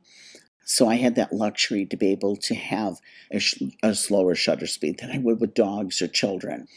But you see here, she has nice dimension. She has nice depth. She also has, you can see all the highlight, you can see all the shadows, the detail in the shadows and everything. And you see a beautiful, subtle shadowing on her face and beautiful light fall off. And that's what you want. And this is done high key. And wait till you see how I do it. This is her brother and some more, same settings, but just wanted to show you.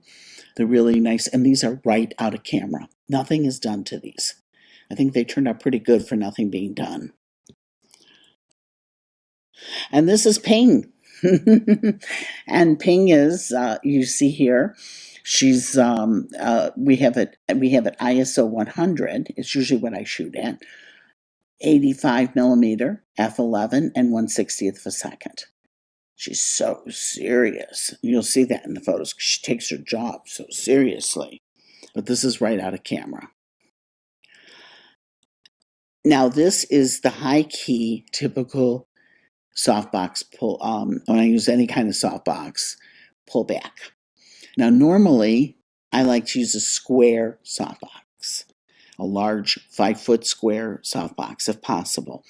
But I wanted to show you here one with a round, but you cannot get all the way to the floor because then you have a lot of fixing later on with all that in here you're going to have, and that's no fun. But this is a pullback. I have the reflector over here for my fill. On my left, I have my main light, and I have the light behind my subject. When I saw this on YouTube years ago, I was fascinated. I was like, oh, because I saw these beautiful high-key portraits, and they're like, you can make high-key portraits with dimension and depth. And I was like, oh, yes, because I got so tired of seeing flat work out there. And it was a game changer for me. And that's when I started lighting behind my subject and liking my images a whole lot more if I do high-key. So this here is a large softbox that you see behind the subject. Preferably, I like square because of the fact you could go a little below it and not have any background extensions and things like that. My softbox is over on the camera left. I like to use a 4-foot or bigger. Background, I like 5-foot, or I preferably like 5-foot, but what I had up there was a 4-foot, and it definitely could be used for a dog. Not a huge dog, but a dog. I like to make sure that my softbox, the back of the softbox is really level with the dog's nose. So the light is forward. I see so many times the light starting back over here, and there's not enough light in front of the dog. Most of my light is in front of the dog. And also my strobe is pretty close to my subject. I like it closer because I get a softer quality of light than a harsher. Now here, I do not have a fill light in because that is for white or light color for dogs. You don't need to have it in there. Some people do, but it will give a flatter look to your image. And I will show you. So this is Ping without the light modifier, without the fill light modifier. And look at the beautiful created shadow here that's happening. And I didn't take out the leash because, remember, you'll see in one of the images, I'm saying to my husband, oh, watch the leash. Because when it's like this, that's a nightmare to remove. And I didn't want to have to do that on here. I was just like, oh, whatever. But you want to create subtle shadows and directional light on your subject. And that's what I did here. And look at the catch lights, they're perfect where they should be. Hi everyone, we're on the portion now of using a regular softbox behind your subject and using another softbox on the left camera. Your camera left is usually what I like to do. And this is my setup here. And we're going to put also a reflector up too if we need it, but we can show you that too. But I have it all in my lighting diagrams. This is when you just have two lights, because you have to buy equipment to do this. And this is using a softbox that's 4 feet. I prefer a 5-foot one if you have one. And there is some inexpensive Alien B ones, Godex, and other ones that are very affordable that you can do. And they make a great backdrop. But what I love is you don't have to light your background. It's already lit. And you just light your subject. And you don't have all this light spilling on the dog everywhere. And you'll get really nice directional light, beautiful, soft, subtle shadows. Now here is my other. We maybe should turn on the lights in here for a moment so I can show them. Thank you. John turned them off because I requested he did, because I don't like to shoot with my lights on. A lot of people do. I don't. Okay, much better. But you can see here, I have that. Now, remember what I was talking about. When we stand over here, that light looks like it's way over on the side of the dog. But if you come over here, it needs to be moved a little. Yeah, a little bit. If you come over here, it's pretty close. The back of the softbox will be where the dog's nose is. And you notice I'm using a light color prop to put the dog on. Now, unfortunately, we're not going to see the dog's body. We're going to see the torso on up. It's very tough to do. You do the whole entire dog if you want. You definitely could. We could try it here. You will have to. It works better with a square if you do that, not the round one, because you'll have that problem with having to stretch the background. But you see here, it pretty much lines up.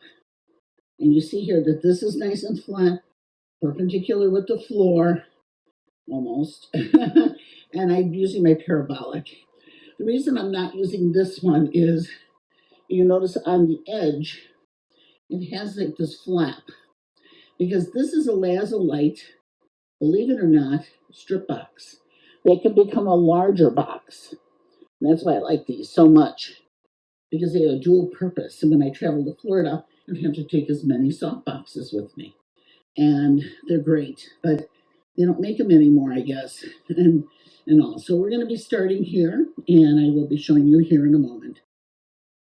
Okay, so I hope that's helpful for you to see. Okay, we're going to be talking, I'm going to be photographing Ping here. Okay, everyone, I'm going to try to photograph and to be holding my phone to videotape this. But you see Ping's up there. Ping, say hello to everybody. Say hello. Hello.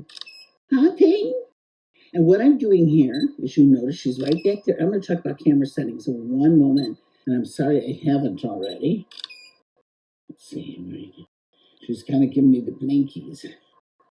Okay. Ping, Ping. You're so serious, Ping. She is very serious with me today, huh? Are you serious?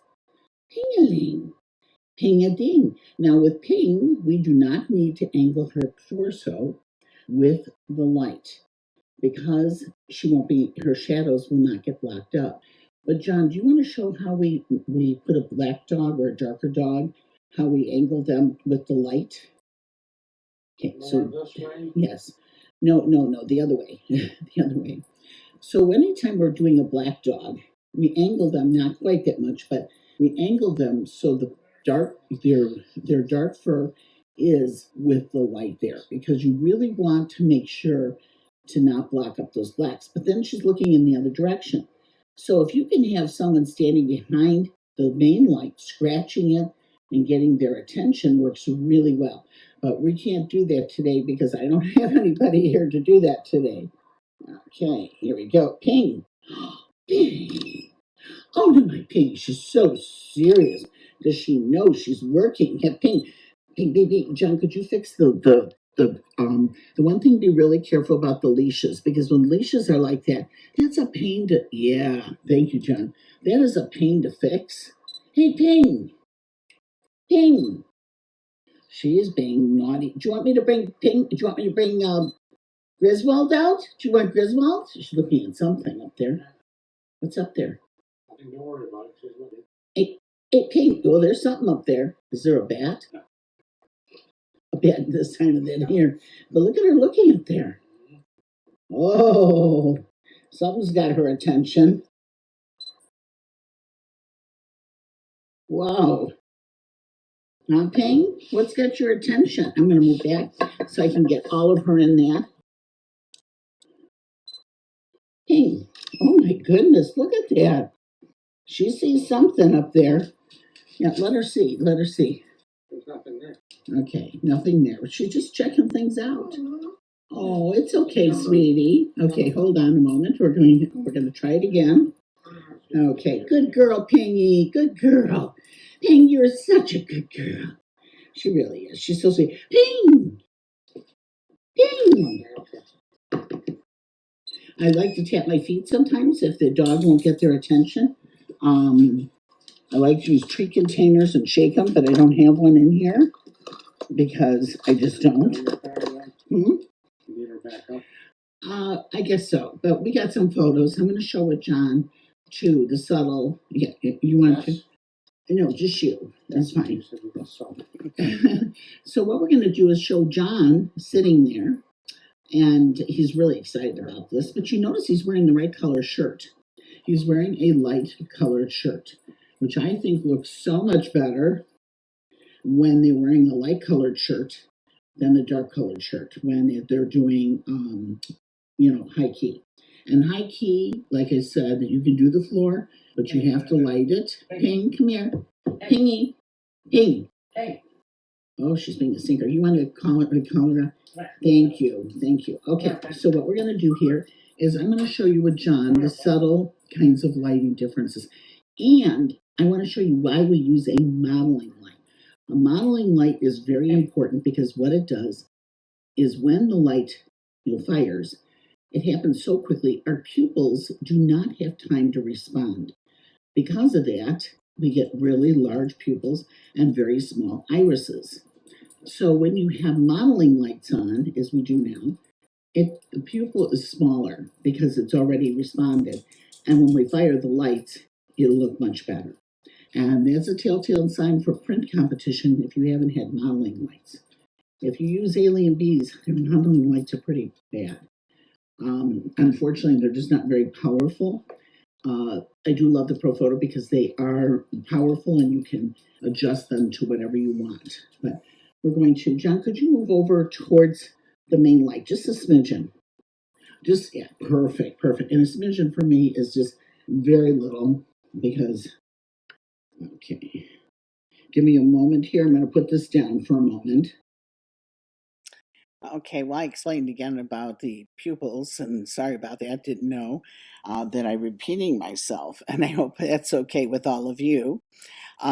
This talks about reflectors. We've already talked about that, but we can listen again and see what I'm saying here. So what we just did here is we turned around the reflector, and the black side is on the outside, and the silver is facing John. And you're going to see a big difference in the lighting on him. For a man, you can get away with that, but for a woman, you want the lighting to be much more subtle. Here we go. John, nice smile. Come on, give me a little smile. He is not real good at posing, and we're not trying to pose him real well, but just to kind of show you what we're doing. That's about it, and thank you, everyone. Okay, well, I didn't have to show you examples of John because I showed you examples of the others that I had done, and they're much younger and prettier to look at. You hear that, John? But this is a high key portrait setup for all of you, a lighting diagram, when you're using a regular softbox behind your subject, and for dark fur dogs and multiple subjects, and that means dogs and people. But you really want to use a reflector then. It's critical to use that as your fill, even over a white foam board. I think I really like silver reflectors, particularly the Larson Super Silver. I don't have mine anymore. Mine disappeared. Don't know what happened to it, but it did. And all. But I just really, like the looks of what we're doing here and everything. But let's see what else. Okay, this is the light modifiers added in, and I edited this one 100%. Looks a little orangey here, but oh well. I have to calibrate my monitor again. But there's a fill light modifier was added, so I just added a reflector. But you notice it's a flatter look. And for some, they really love this. They love that look. It definitely has a more commercial feel to it and everything. But just showing you here different ways of doing it. And this is a high-key portrait lighting diagram using the highlight softbox. And if you can get one, I highly suggest it. It will take 3 strobes for you to do this, because you have to have a strobe on each end of the softbox, and then you have to have a main light, and you can, for dark dogs, I would use that large silver reflector. You will get copies of all these too. And here we talk about it, so I hope this is helpful. I guess not, that's the pullback. I didn't realize that. The next one I talk. And talk, I bet. Okay, what I'm showing you here is the perspective of what I'm shooting. Yes, I use a camera stand. I have to start resorting to that because of my Parkinson's. I don't need to now, but I love it. It just makes my life so much easier. And if you use a remote, it's really great because you can interact with the animals better and have it on a remote. But I'm going to show you what we did here. What we did is we raised up the platform a little bit because of the fact the lower it is, makes it a little tougher on me. And then also the lights were already at this level, so I wanted to keep them about there. This is my parabolic. You could use any kind of large softbox. I suggest a 4-foot and larger.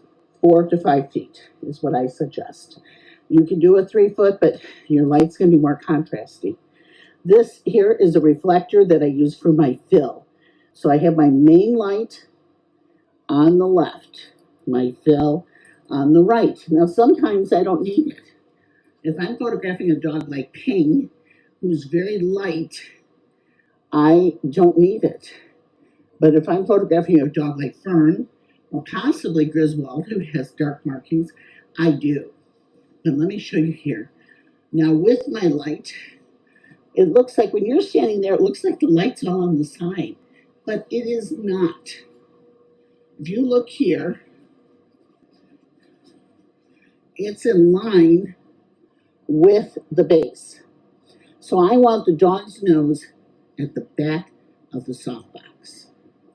So you have to physically come up and move and look to make sure and stand there, because if you don't, what happens is your light will start moving more to the side, and you'll have light on the side of the dog and not enough on the front of the dog. So you want to have it more in the front, okay? Now this softbox, you can use any kind of softbox, big, large softbox. I would suggest a 5-foot if you have one, or larger. Some people use those covered umbrellas. That's tough. I don't know about the light, but because it spills everywhere. This is my light that I have, my strobe that I have in there. If you notice, it's in the little zipper pocket and it's stuck inside there. I have my modeling lights on, and I have it set on 8, and generally on both sides. So let's walk over here. Sorry, my walking is a little precarious, and my studio is a disaster. I have stuff everywhere. I just don't know where to go with it, and I won't get rid of anything. I'm a hoarder when it comes to studio props. This is the other one that you're seeing here. And this is also set, it was set on 8. On 8. And I'm going to show you here. Now this one has a little clip. That's from my one of my backdrop holders. But you see here, if you look here, that's the other light. But you do not need to have one of these. And I'm going to show how you can do this with a regular softbox. And I'm just showing you one of these. If you can find one, they're phenomenal. And they fold up, believe it or not. This folds up in a small blue case, and I'll show you later. I'll show a photograph of it. So you see here, I have my fill. It's angled. I have the dog up higher, and I have my softbox. So we're going to start right now, and hopefully Chris is going to be a good model. Well, unfortunately, Grizzly wasn't. He took a little slip up there, and he was frightened afterwards. And if any dog gets frightened, I'm just done with the session, because I do not want fear in any way from my dogs. And he just didn't like that. It was a little slippery, so we immediately stopped, and I brought Ping in.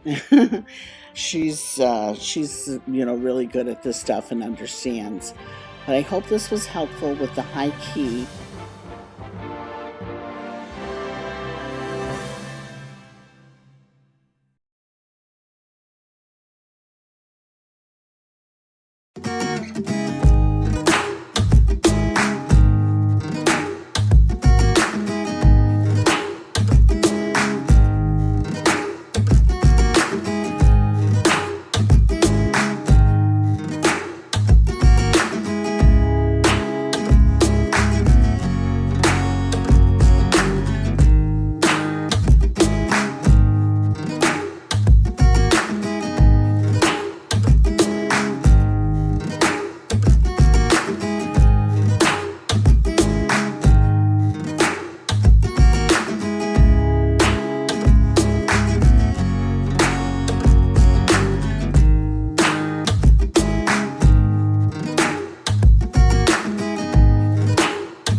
The International Society of Animal Photographers is proud to be a PPA affiliate. Join us today by visiting theisap.com.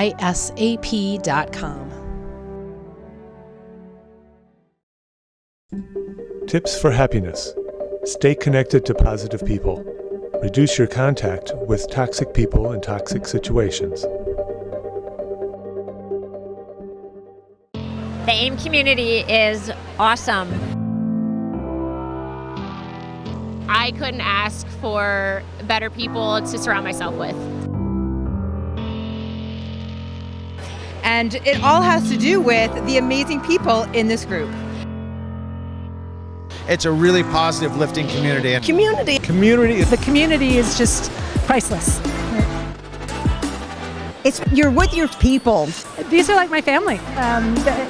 There is no other group of people to whom I can relate the way I relate to the AIM people. It really gives me a sense of belonging, and I really needed that in my life.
grow as a photographer, but really pushed me with my personal boundaries as well to get out of my comfort zone a little bit. It's changed everything. It blew my mind. Image competition is one of the things that made the biggest improvements in my photography. Learning of what the judges see and learning to actually review my images more and pick out those little details. That's what's allowed me to grow so quickly. It has completely changed how I view photography. It's just the most amazing experience being part of competition.